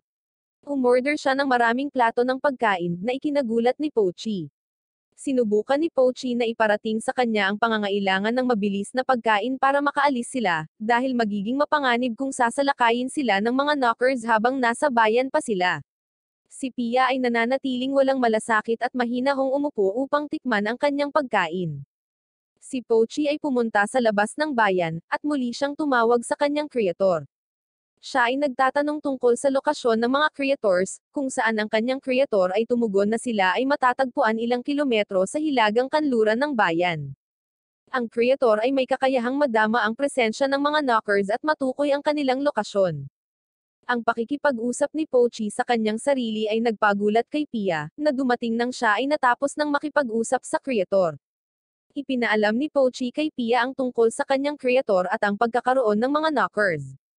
Kinabukasan, nakakita si Pia ng ilang masarap na prutas at naging sabik na subukan ito. Sinubukan ni Pochi na umakyat sa puno, ngunit paulit-ulit siyang nahuhulog. Pinayuhan siya ni Pia na mag-transform bilang Marcia at umakyat sa puno, dahil si Marcia ay nagtataglay ng pambihirang mga kasanayan sa pag-akyat ng puno. Mukhang hindi pamilyar si Pochi kung sino si Marcia, at napag-alaman na hindi lamang inaalis ng mga knockers ang isang piraso ni Pochi, kundi ninanakaw din nila ang mga alaalang konektado sa individual na iyon. Nagpasya si Pochi na maging mas malakas dahil ayaw niyang mawala ang mga alaala ng kanyang mga kaibigan. Kinagabihan, nagtanong si Pia tungkol sa diskarte ni Pochi para talunin ang dating knocker na nakatagpo niya. Ipinaliwanag ni Pochi na binuga nito ni Gogan ng apoy, na naging sanhi ng pag-crack ng katawan nito nang tumalon ito sa tubig. Ipinaliwanag ni Pia na kapag pinainit ang bato ay nagiging malutong ito sa paglamig. Inihayag ni Pia na alam niya ang isang lugar kung saan maaaring mapahusay ni Pochi ang kanyang lakas. Mayroong isang lugar na patungo sa Sorelin, na isang paraiso ng mga hayop na nananatiling hindi binibisita. Walang magiging sagabal na makahahadlang sa pagsasanay ni Pochi sa lokasyong ito. Kinaumagahan, dumating ang dalawa sa daungan, at inutusan ng isang babae ang dalawa na pumasok sa barko na nasa harapan nila, at pumayag silang gawin ito. Pagpasok ay agad na nagkahiwalay sina Pia at Pochi, biglang ipinunta si Pochi sa isang selda. Ipinaalam ng kinauukulan sa mga bilanggo na maglalakbay sila sa isla ng Jan Andak kung saan magsisimula ang kanilang huling yugto ng buhay.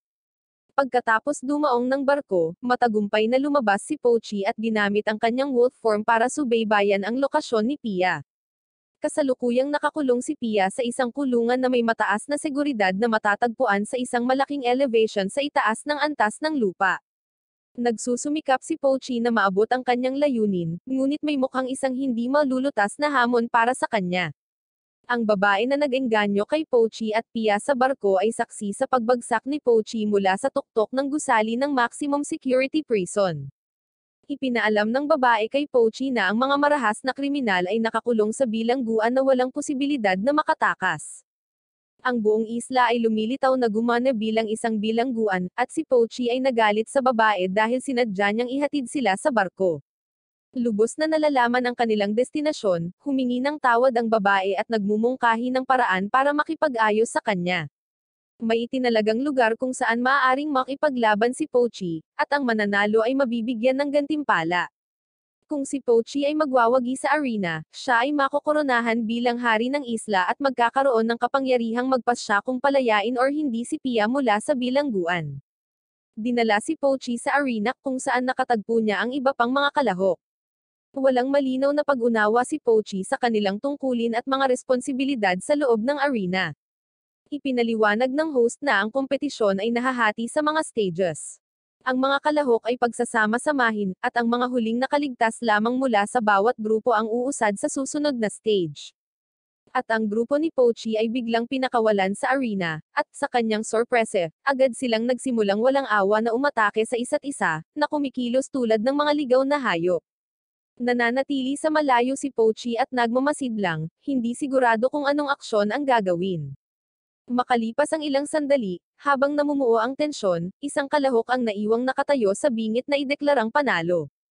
Gayunpaman, bago ang anunsyo, natanggap niya ang nakakagulat na balita na si Pochi ay buhay pa.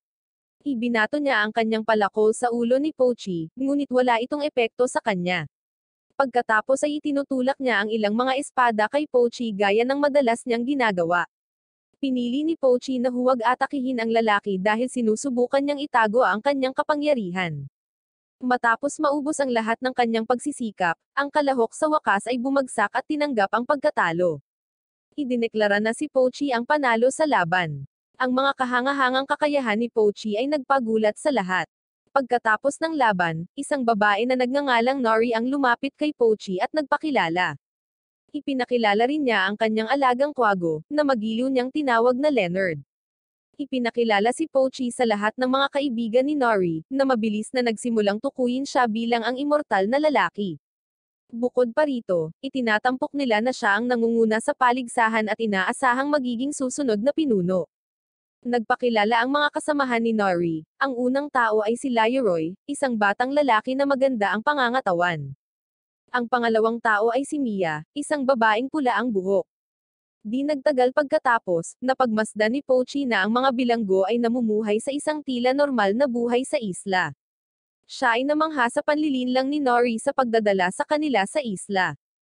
Siya ay naguguluhan tungkol sa dahilan kung bakit si Pia ang nag-iisang bilanggo na nakakulong sa maximum security prison, dahil ang lahat ng iba pang mga individual sa isla ay mga bilanggo din. Ipinaliwanag ni Nori na si Pia ay itinuturing na isang mapanganib na kriminal ayon sa mga ulat. Nilason niya umano ang isa sa mga pinuno ng nayon matagal na panahon na ang nakakalipas. Nagulat si Nori nang malaman na medyo importante si Pia para kay Pochi sa kabila ng kanyang kakulangan ng kaalaman tungkol sa kanya. Kinikilala ni Nori na hinikayat siya ng isang hindi kilalang tao na linlanggan si Pochi at si Pia na sumakay sa barko. Gayunpaman, wala siyang kaalaman sa pagkakakilanlan ng taong ito. Nang marinig ito, nagalit si Pochi at nagpas siyang umalis, at ayaw na niya ng anumang involvement kay Nori at sa grupo nito. Sa gabing iyon, ipinahayag ni Pochi ang kanyang pag-aalinlangan sa kanyang kreator tungkol sa pagkittle sa buhay ng iba sa arena. Ipinaalam ng kreator kay Pochi na ang lahat ng kalahok sa paligsahan ay nakapagdesisyon na naayalay ang kanilang buhay. Sa makatuwid, maaari itong hindi maging masama sa moral na patayin ni Pochi ang sinuman sa kanila, dahil handa na sila para sa ganoong resulta. Payapang natutulog si Pochi nang lumapit sa kanyang kinalalagyan ang isang hindi pamilyar na tao na nakasuot ng hoodie. Hinahawakan ng individual ang ulo ni Pochi at mapaglarong inilapit ang mukha nito sa pisngi ni Pochi. Kinaumagahan, nakatanggap si Nori ng impormasyon na ang isa sa kanilang mga bisita ay nagsimulang lumahok sa mga laban sa arena. Higit pa rito, napag-alaman na ang kanilang panauhin ay walang iba kundi ang individual na nasangkot sa nakakaligalig na pag-uugali kay Pochi kagabi. Sa kabilang banda, makikita si Pochi na sinusubukang maghanap ng paraan upang makita si Pia. Habang nakikibahagi sa aktibidad na ito, hindi inaasahang nakatagpo siya ng isang daga at hindi sinasadyang napatay ang isang daga. Matapos ipagpalagay ang anyo ng isang daga, natuklasan niya ang kanyang bagong nahanap na kakayahang madaling mag-navigate sa masikip na espasyo. Lumipas ang ilang sandali, at kumpiyansa si Pochi na pumasok sa arena para sa kanyang paparating na laban. Mukhang nag-aalangan si Pochi tungkol sa pag-atake laban sa kanyang kalaban, ngunit ang lalaki ay hindi nagpapakita ng mga palatandaan ng pagpigil. Nag-transform si Pochi sa isang lobo sa pagtatangkang takutin siya, ngunit sa kasamaang palad, ito ay nagpapatunay na hindi epektibo. Nag-transform siya bilang goga at naglalabas ng apoy sa paligid niya, ngunit nananatili siyang hindi apektado. Si Pochi ay hindi makapag-transform sa isang oso dahil ang mga knockers ay kasalukuyang nagtataglay ng kakayahang iyon. Biglang sumagi sa kanyang isipan ang isang alaala ni Perona, na naging dahilan upang siya ay sumailalim sa pagbabagong anyo at ipagpalagay ang kanyang hitsura. Mayroon lamang isang posibleng interpretasyon ng sitwasyong ito, namatay na si Perona. Gamit ang kanyang bagong nahanap na kasanayan, mahusay niyang iniiwasan ang pag-atake ng kanyang kalaban at naghahatid ng isang malakas na pag-atake, na tumatalo sa kalaban nang hindi nagdudulot ng nakamamatay na pinsala. Pagkatapos ng laban, makikita si Pochi na nag-iisa sa tabi ng lawa. Lumapit si Nori kay Pochi at nag-aalok ng isa pang taos-pusong paghingi ng tawad para sa kanyang mga aksyon. Si Pochi ay hindi handang makinig sa kanya at hindi na lang siya pinansin. Nagpaabot ng imbitasyon si Nori kay Pochi para sa handaan nilang magkakaibigan. Gayunpaman, si Pochi ay nananatiling hindi interesado. Nangako si Nori na tutulungan si Pochi sa paghahanap ng solusyon upang matiyak ang paglaya ni Pia mula sa kanyang kasalukuyang pagkakakulong, bilang isang paraan ng pagbawi sa kanyang pagkakamali. Mukhang masaya si Pochi nang marinig ito at kusang loob na pumayag na maging kaibigan ni Nori. Nang maglaon, bumisita si Pochi sa bilangguan upang makipag-usap kay Pia. Laking gulat ni Pia nang matuklasan na si Perona ay pumanaw na rin. Ayon kay Pochi, tiyak na namatay si Perona nang may karangalan habang ipinagtatanggol ang mga mahal niya. Nangangako si Pochi na hahanap ng solusyon para matiyak ang paglaya ni Pia mula sa bilangguan, dahil hindi niya kayang umalis sa isla nang wala siya. Si Pia ay naging parang pamilya na ni Pochi, at hindi siya handa na mawala ang mahalagang ugnayang ito. Kinabukasan, pumasok si Pochi sa arena upang ipagpatuloy ang kanyang laban at matagumpay na sinipa ang kanyang kalaban na si Mondo na naging sanhi ng kanyang pagbagsak sa sahig. Hinihimok ni Pochi si Mondo na sumuko, dahil wala siyang balak na patayin siya. Patuloy na sinisigawan ng mga manunood si Pochi, na hinihimok siyang talunin ang kanyang kalaban. Nagpaputok sila ng mga palaso sa kanyang kalaban, ngunit mahusay niyang hinarang ang mga ito at hinihiwa ang bawat palaso sa kalahati, at nagulat din ang kalaban ni Pochi na pinoprotektahan siya. Nang wala saan, isang arrow ang bumaril mula sa likod na tumama sa kalaban ni Pochi sa likod. Nadurog ang puso ni Pochi sa kabila ng pagdedeklarang panalo siya sa laban.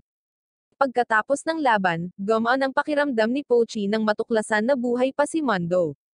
Ipinahayag ni Mondo ang kanyang pasasalamat sa kanya sa pagligtas ng kanyang buhay, at nagtanong tungkol sa dahilan sa likod ng kanyang desisyon.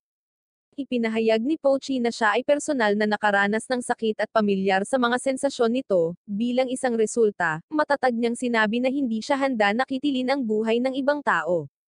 Ipinaliwanag ni Mondo na nakarating siya sa isla dahil sa kanyang kapatid, at nangako si Pochi na tutulungan si Mondo at ang kanyang kapatid na umalis sa isla kapag siya ay naging pinuno. Nasa kalagitnaan sila ng kanilang pag-uusap nang dumating ang isang grupo ng mga taga-nayon at sinimulang kagalitan si Pochi. Nagrereklamo sila na wala pang napapatay si Pochi mula nang magsimula ang tournament. Sinusubukan ni Pochi na humingi ng tawad ngunit ang ibang tao ay hindi handang makinig. Biglang nagsimulang manginig ang lupa habang ang knockers ay lumabas mula sa ibaba. Sa sandaling iyon, nasa anyo ni Goga si Pochi nang atakihin siya ng knocker. Pinayuhan ni Pochi ang mga taga-nayon na mabilis na tumakas mula sa pinangyarihan upang maiwasan ang anumang pinsala o pagkamatay. Nag-transform siya sa kanyang lobo na anyo at pinangunahan ang knocker na sundan siya. Nag-transform siya bilang isang mole na daga at natuklasan ang isang butas sa katawan ng knocker. Nagsisimula siyang kumagit sa kaibuturan ng knocker, ngunit bago pa man magawa ang anumang pinsala, matagumpay na itinapon ng knocker si Pochi. Sa sandaling iyon, bumalik sa ang mga taga-isla upang tulungan si Pochi. Ginagamit ang parang anchor na device para igapos ang knocker gamit ang lubid. Ang pagkakataong ito ay nagpapahintulot sa kanila na mag-shoot ng mga paputok na arrow sa knocker. Nire-replenish ni Pochi ang kanilang mga arrow sa tuwing maubusan sila. Sa wakas, nakagawa sila ng butas sa katawan ng knocker. Sama-samang nagtutulungan, nagpapakawala sila ng sandamakmak na mga arrow sa katawan ng knocker, na sa huli ay naging sanhi ng pagsabog nito. Natuklasan ni Pochi ang core at inaalis ito, at nagagawa niyang bawiin ang lahat ng personalidad na ninakaw sa kanya, kasama sina Marcia at Goga. Napagtanto ni Pochi na hindi niya kayang talunin ang knocker ng mag-isa, at ipinahayag niya ang kanyang pasasalamat kay Nori at sa kanyang mga kaibigan para sa kanilang tulong. Sa gabing iyon, kasama ni Pochi si Nori at ang kanyang mga kaibigan para sa hapunan habang nagtitipon sila sa paligid ng maaliwalas na bonfire. Nakikisali sila sa isang maalalahanang pag-uusap tungkol sa kanilang mga adhikain para sa hinaharap. Di nagtagal, ginamit ni Pochi ang kanyang mga kasanayan sa pagluluto upang maghanda ng iba't ibang masasarap na pagkain para sa lahat. Nagsisimula silang kumain hanggang sa maabot nila ang punto ng pagkabusog kung saan hindi na sila makakain ng anumang pagkain. Biglang nawala ng malay ang lahat ng kumain ng pagkain, at biglang napagtanto ni Pochi na inihain niya ang isa sa mga pagkain na inihain sa kanya noon ni Yasi. Lihim niyang naidagdag ang pampatulog na tinatawag na morning glory sa pagkain, at nilikha ni Pochi ang ulam nang hindi isinasaalang-alang na ang pagkain ay naglalaman ng mga gamot na pampatulog, at humihingi siya ng paumanhin sa kanyang kakulangan sa kaalaman. Napansin niya ang diary ni Nori sa sahig at nagpas siyang kunin ito at basahin. Binabasa ni Pochi ang pinakabagong kabanata kung saan ipinahayag ni Nori ang kanyang pananabik sa pagsama ni Pochi sa kanila para sa hapunan. Habang binababa niya ang libro at nagsimulang maglakad palayo, biglang nagising si Nori. Muli siyang humingi ng paumanhin kay Pochi dahil sa panlilinlang sa kanya na pumunta sa isla. Pagkaalis ni Pochi, kinuha ni Nori ang kanyang panulat at sinimulang idokumento ang ilang mahahalagang katotohanan sa kanyang aklat. Nagpapatuloy si Nori upang ibahagi ang kanyang kwento. Siya ay palaging may hilig sa pagsusulat at ang pagtutuloy nito bilang isang karera ay ang kanyang tunay na pangarap. Noong bata pa siya, nakatira siya sa kanyang mga magulang, at noong siya ay 7 taong gulang, nagising siya isang araw at napagtanto na ang kanyang ina ay pumanaw na. Naaresto na ang ama ni Nori bilang sospek sa kaso, at ang ama ni Nori ay nakatakdang ipadala sa isla, na nag-udyok sa kanya na gumawa ng desisyon na samahan siya. Matibay siyang naniwala sa kawalang kasalanan ng kanyang ama at determinado siyang suportahan ito sa buong pagsubok.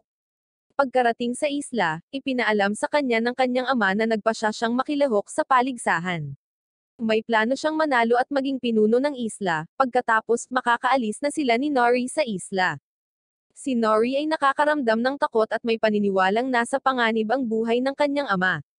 Gayunpaman, ang kanyang ama ay nagbibigay ng katiyakan sa pamamagitan ng pagtiyak sa kanya na malalampasan niya ang sitwasyon.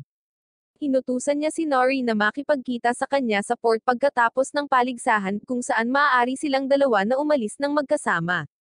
Di nagtagal pagkatapos magsimula ang paligsahan, nahihirapan si Nori na paniwalaan na ang kanyang ama ay may kakayahang gumawa ng gayong kalupitan. Nagpasya siyang umalis sa arena dahil hindi na niya nakikilala ang lalaking tinitingnan niya.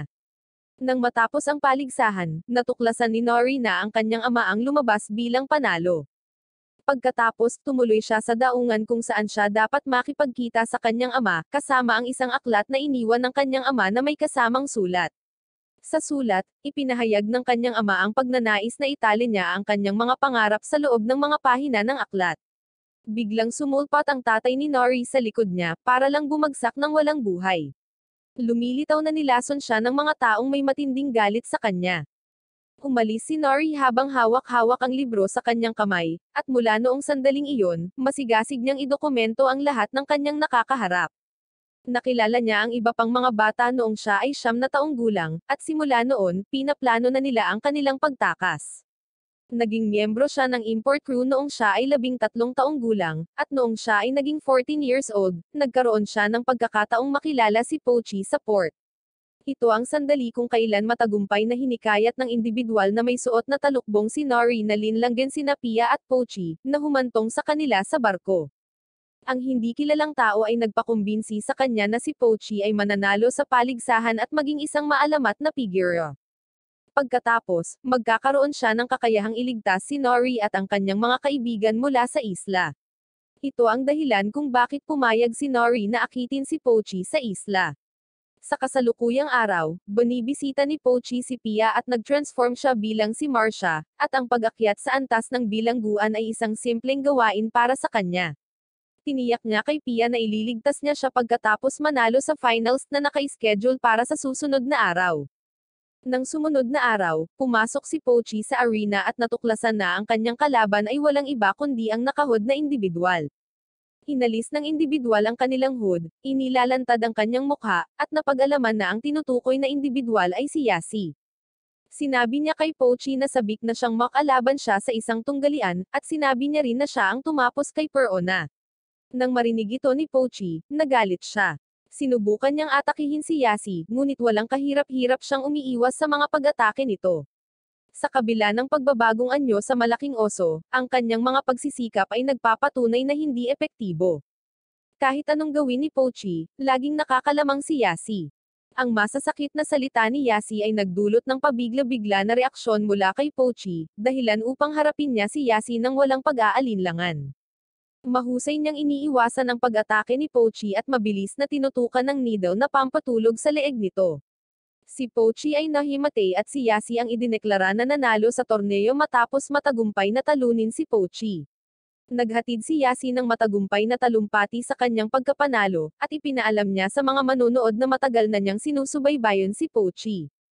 Sinabi niya na siya ang unang taong nakakita sa kanya bago siya nag-mature, at gusto niyang samahan siya ng mga tao sa pag-aalaga sa kanya. Ito ay maliwanag sa lahat na siya ay nagtataglay ng kakayahang gumawa ng mga kahangahangang tagumpay. Nais niya ang kanilang pakikilahok sa pagbuo ng isang mabigat na hukbong army na haadlang sa sinumang manggahes na umatake. Pagkatapos ay ipinaalam ni Yasi sa mga tao na wala siyang nais na maging pinuno, at ang tanging hangad niya ay ang maging tagapangasiwa ni Pochi. Kusang loob niyang isinuko ang kanyang mga karapatan sa posisyon ng pinuno ng isla, at inilipat ang mga ito kay Nori. Nang marinig ito, ang karamihan sa mga tao ay nagalit at nagsimulang gumawa ng isang plano upang saktan si Nori. Si Nori at ang kanyang mga kaibigan ay mabilis na lumabas sa arena, iniiwasan ang anumang potensyal na pag-atake. Pagkatapos, inihatid ni Yasi si Pochi sa executive quarter na matatagpuan sa isla. Marahan niya itong inihiga sa kama at nagpapatuloy sa iba't ibang aktibidad kasama niya. Si Pochi ay nakakaranas ng parang panaginip na estado kung saan malinaw niyang nararamdaman ang bawat aksyon na ginagawa sa kanya ni Yasi. Di nagtagal, si Nori at ang kanyang mga kaibigan ay nagtungo sa kastilyo na may balak na iligtas si Pochi. Pumasok sila bigla sa kwarto, upang madatnan na nawala na si Pochi. Nagpakita si Yasi at ipinaalam sa grupo na dinala na niya si Pochi sa underground chambers. Dumating din ang kapitan ng nag-iisang barko sa isla, at pinayuhan ng kapitan si Nori na sumuko upang maiwasang mapahamak kay Yasi. Inaangkin ni Nori na si Pochi ay may kakayahang gumawa ng isang barko na maihahambing sa laki ng barko ng kapitan. Binigyan ni Yasi si Nori ng 10 segundong ultimatum, sumuko or harapin ang matinding kahihinatnan ng pagkawala ng buhay niya at ng kanyang mga kaibigan. Nasa bingit na si Yasi na magdulot ng pinsala kay Nori at sa iba pa, nang lumabas si Pochi mula sa likuran at mabilis na naglagay ng espada sa leeg ni Yasi. Ibinunyag niya na nagising siya ilang minuto lang bago siya dinala sa underground chambers. Gumawa siya ng isang tusong plano upang linlanggan ang mga gwardya sa pamamagitan ng paglikha ng isang guwang na kopya ng kanyang sarili. Handang isakripisyo ni Pochi ang kanyang sarili alang-alang kay Yasi sa kondisyon na palayain niya ang kanyang mga kaibigan. Sumasang-ayon si Yasi sa mga tuntunin, at si Nori ang pinuno ng isla, ay kailangan ng umalis sa isla. Siya ay may kalayaang gawin ito at kailangan niyang pumili ng mga individual na sasama sa kanya.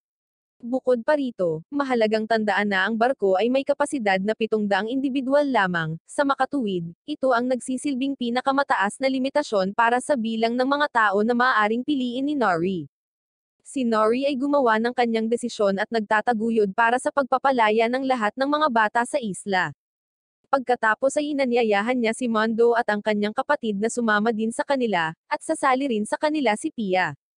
Maraming tao ang nabalisa sa desisyon ni Nori, ngunit naniniwala siyang karapat-dapat ang mga bata ng mas magandang buhay kaysa sa kasalukuyang mayroon sila sa isla. Habang naghahanda na silang umalis, dinakip ni Yasi si Nori at ang kanyang mga kaibigan, at tinitiyak niya sa kanilang lahat na sila ay makakaalis. Si Yasi ay nagpapatuloy sa pagbibigay ng isa pang dosis ng tranquilizer kay Pochi. Makalipas ang ilang minuto, nagkamalay si Nori, na nasorpresa dahil inaasahan niyang mananatili siyang walang malay sa loob ng ilang oras. Sumakay si Nori sa isa sa mga lifeboat at nagsimulang bumalik sa isla. Ipinaalam niya sa kanyang kapitan at kay Mondo na bantayan ang kanyang mga kaibigan at ang mga bata. Ilang sandali pa, dumating si Nori sa lokasyon kung saan banihag si Pochi. Nang maingat na niyang ilagay ang isang sulat sa butas, biglang lumitaw si Pochi sa kanyang likuran. Nagawa ni Pochi na makatakas sa butas sa pamamagitan ng pagbabagong anyo sa isang mole na daga. Nagulat si Pochi na pipiliin ni Nori na isuko ang kanyang tanging pagkakataon para sa kalayaan upang makabalik at iligtas siya.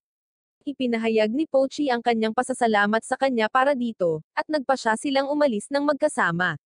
Dahil sa bagyo, hindi na sila pwedeng maglayag ngayong gabi. Dapat silang magpalipas ng gabi sa isang kuwebo at pagkatapos ay umalis sa susunod na umaga. Bago matulog, nag-uusap sila tungkol sa iba't ibang mga paksa.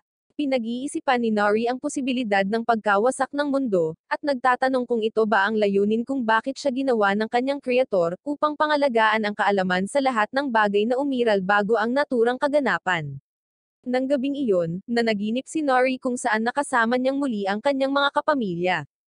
Kinaumagahan, habang naghahanda silang umalis, ipinaalam ng kreator ni Pochi na nakabalik na sa isla ang mga knocker.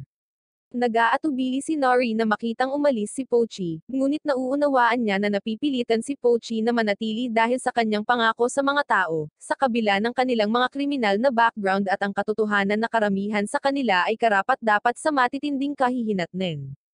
Samantala, ipinaalam din kay Yasi na nakatakas si Pochi. Bukod pa rito, ipinaalam sa kanya ang tungkol sa ulat na nagsasaad na nagkakaroon ng problema sa isla. Natuklasan na ang mga knocker ay pinamumugaran ang hukay ng bangkay, na nagresulta sa muling pagbuhay ng daan-daang bangkay na kahawig ng mga zombie. Pagdating ni Pochi, ang mga taga-isla ay nakikipaglaban na sa mga zombie. Sa sandaling iyon, dumating si Nori upang tulungan siya. Ang mga kaibigan ni Nori, kabilang sina Leroy, Mia, Yuta, at iba pa, ay mabilis na dumating upang mag-alok ng kanilang tulong bago niya lubos na maunawaan ang sitwasyon. Habang sinisimulan nilang tapusin ang mga zombie, iminungkahi ni Pochi ang ideya ng paglipat sa hukay at puksain ang lahat ng mga ito ng sabay-sabay. Bumagsak si Yuta, at bilang resulta, nahawaan siya ng mga knocker. Ang mga knocker ay nakaka-impluwensya kay Yuta, na gumagamit ng sibat para saksakin si Mia sa tiyan, at sina Nori at Pochi ay nakakaranas ng matinding pagkabalisa at kalungkutan. Kamakailan ay nawalan sila ng dalawa pang kaibigan dahil sa kanilang kawalan ng kakayahan na protektahan sila. Humihinga pa si Mia, kaya nagpa siya si Pochi na mag-transform bilang Goga at maingat siyang dinala palayo sa lugar. Dumating sila sa isang lokasyon kung saan ang mga knocker ay hindi mahahanap agad ang lugar. Sa loob ng susunod na 3 minuto nakahiga si Mia, ngunit sa kasamaang palad, wala na silang magagawa para iligtas siya, at tuluyan na siyang namatay. Hindi nagtagal, nahanap ng mga knocker ang lugar, ngunit matagumpay na nakatakas si Nori. Nag-alok si Leroy na manatili at pigilan sila, at inutusan ni Leroy si Pochi na mag-transform sa isang mole na daga na may balak na ihagis siya para mahuli siya ng ibon. Inihagis niya si Pochi sa hangin, at pagkatapos ay mabilis siyang dinala ng ibon palayo sa lugar. Nasakop na ng mga knocker ang lahat sa lugar, kasama na si Leroy. Sa pag-alis ng buhay mula sa katawan ni Leroy, ninanamnam niya ang isang pakiramdam ng kasiyahan na walang pinagsisisihan. Mahigpit niyang pinanghahawakan ang paniniwala na ang kabilang buhay ay magbibigay sa kanya ng isang kasiyasang pag-iral. Ang labanan laban sa mga zombie ay nagpapatuloy, at sa isang matinding sandali, sinubukan ng isang knocker na salakayin ang katawan ni Yasi. Gayunpaman, mahusay niyang itinaboy ito ng walang labis na pagsisikap. Nakita ni Yasi si Nori na tumatakbo sa malayo at mabilis na kinuha ang isang natatanging pana, na nagbabalak na tapusin siya. Nang malapit na niyang bitawan ang arrow, lumitaw si Pochi sa anyo ng malaking oso at pinipigilan siyang umatake. Nagkaroon ng pagkakataon si Pochi na patayin siya, ngunit pinili niyang iligtas ang kanyang buhay dahil sa kanyang matibay na pasya laban sa pagkuha ng buhay ng ibang tao. Nag-transform si Pochi bilang Goga at gumamit ng apoy upang maalis ang lahat ng mga zombie upang iligtas si Nori. Matagumpay na natalo ni Pochi ang lahat ng knocker, at 3 na lang ang natitira, ang mga knocker sa loob ni Mia, Leroy, at Yuta. Si Pochi ay nakakaranas ng pag-aatubili pagdating sa pagpatay sa kanila. Biglang lumitaw si Yasi at kinuha si Nori bilang hostage sa isang iglap, naglabas siya ng banta na itapon si Nori sa apoy maliban kung susundin ni Pochi ang kanyang mga kahilingan. Si Nori, na determinadong pigilan si Pochi sa pagpili, ay gumawa ng mahirap na desisyon na hilahin ang sarili at si Yasi sa apoy, ngunit matagumpay na nailigtas ni Pochi ang dalawa mula sa pagkakahulog sa apoy. Mabilis niyang iginapos si Yasi bago ito magkaroon ng pagkakataong gumawa ng anuman, at ngayon ay oras na para pangalagaan ang mga kaibigan ni Nori. Matapos matagumpay na maalis ang mga nanghihimasok, inihanda na ang bangkay ni Mia at ang iba pa para sa paglilibing. Ang ilang matatanda sa isla ay namangha ng matuklasan na naruroon pa rin si Nori, at ipinaalam niya sa kanila na siya at ang kanyang mga kaibigan ay bumalik upang magbigay ng tulong sa mga tao, at pumukaw ito ng luha mula sa kanila. Ang isang grupo ng mga bata ay bumalik upang iligtas ang mga hindi karapat-dapat na mga kriminal na nag-aapoy ng isang pakiramdam ng moralidad sa kanilang sarili. Inanunsyo ni Nori, ang pinuno ng isla, na ang mga laban sa arena ay inalis na sa agarang epekto. Nagsimulang maghanda si Pochi na umalis dahil natatakot siya na kung mananatili siya, ang mga knocker ay maglulunsad ng panibagong pag-atake sa isla. Nagpa siya si Nori na manatili sa isla at magtrabaho tungo sa pagpapanumbalik nito, at determinado siyang masaksihan ang kasaganaan ng isla. Pagkaraan ng ilang sandali, nagsimula si Pochi sa isang paglalakbay at umalis sa isla. Inutusan ni Nori ang kanyang ibon na samahan si Pochi at magsilbing gabay niya. Tutulungan din ng ibon si Nori sa paghahanap kay Pochi kapag nasa tamang panahon na. Si Yasi ay nasa ilalim pa rin ng pagkabalisa, kaya nagpa siya si Pochi na isama siya, at pigilan siya na gumawa ng anumang aksyon. Nagising si Yasi nang makarating sila sa gitna ng karagatan, pagkatapos ay ipinagtapat niya na siya ay may gusto kay Pochi simula noong araw na una silang nagkita. Pinatay niya ang lahat ng malapit sa kanya dahil ayaw niyang maagos siya ng mga ito sa kanya.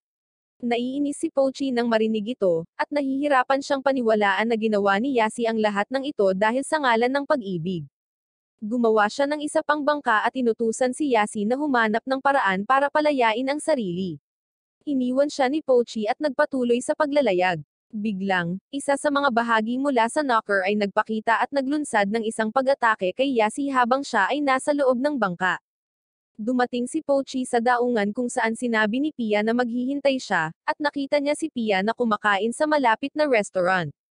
Nagpa siya si Pochi na huwag istorbohin siya at tahimik na umalis. Kinabukasan, sa gabi, pumunta siya sa kanyang silid at nag-iwan ng ilang mga prutas para sa kanya. Kinaumagahan, naghahanda ng umalis si Pochi nang bigla niyang napagtanto na nakalimutan niyang mag-iwan ng sulat para sa kanya. Mabilis siyang bumalik, kumuha ng panulat at papel, at gumawa ng sulat. Sa wakas, maingat niyang inilagay ang liham kung saan madali niya itong mahahanap. Habang aalis na si Pochi, bigla niyang naalala na maaaring mangailangan si Pia ng jacket dahil sa malamig na panahon. Mabilis siyang bumalik upang bigyan ng jacket si Pia, ngunit hindi niya ito mahanap sa kanyang silid. Sinundan niya ang kanyang amoy at nakita siyang nagtatago sa likod ng isang malapit na palumpong. May isang individual na nagtatangkang dukutin si Pia, at nang malapit nang makialam si Pochi, nag-iisang kinalaban ni Pia ang masamang tao. Patuloy niyang binabantayan si Pia dahil nahihirapan siyang iwan ito. Ipinaalam sa kanya ng kreator na medyo matanda na si Pia at maaaring pumanaw anumang oras, at nagalit si Pochi nang ipaalam sa kanya ng kanyang kreator na si Pia ay tuluyang mawawala. Kalaunan ng gabing iyon, tahimik na naglagay ng jacket si Pochi sa tabi ni Pia habang natutulog siya. Akmang aalis na siya, hinawakan siya ni Pia. Parehong masaya sina Pia at Pochi na makita ang isa't isa, at magkasama silang naglalakbay sa kailaliman ng kagubatan. Sa tuwing malalaman ni na Pochi at Pia ang presensya ng mga knocker, agad nilang pinipiling tumakas sa kabilang direksyon. Sa paglipas ng panahon, unti-unting nababawasan ang lakas ni Pia hanggang sa isang araw ay bumagsak siya, at sinimulang alagaan siya ni Pochi at dinala siya saan man niya gustong pumunta. Isang araw, humingi ng tulong si Pia kay Pochi sa pagkuha ng isang bagay sa beach. Habang wala siya, binisita ng kreator ni Pochi si Pia, at batid ni Pia na palagi itong nagmamasid sa kanila. Nakiusap siya sa kanya, humihiling na kunin siya at bigyan ng pagkakataong maipanganak muli bilang isang bagay na kapakipakinabang para kay Pochi. Tinanggap ng kreator ni Pochi ang deal at tinapos ang kanyang buhay. Kinuha niya ang kanyang kaluluwa bago pa ito mapunta sa isang paraiso. Sa kanyang panaginip, nakita ni Pia ang kanyang sarili bilang isang napakagandang dalaga. Ang kreator ni Pochi ay gumagawa ng isang orb at inutusan siyang hawakan ito. Pagkatapos, napasok si Pia sa loob ng orb. Gayunpaman, nang bumalik si Pochi, natuklasan niya na pumanaw na si Pia. Nawasak ang puso niya at nagsimulang umiyak nang hindi mapigilan. Pagkaraan ng ilang oras, nag-ipon siya ng lakas ng loob na ilibing si Pia, at siya ay patuloy sa kanyang walang katapusang paglalakbay. Lumipas ang maraming dekada, at si Pochi, na ngayon ay nasa hustong gulang na, ay patuloy na nakikipaglaban sa mga knocker.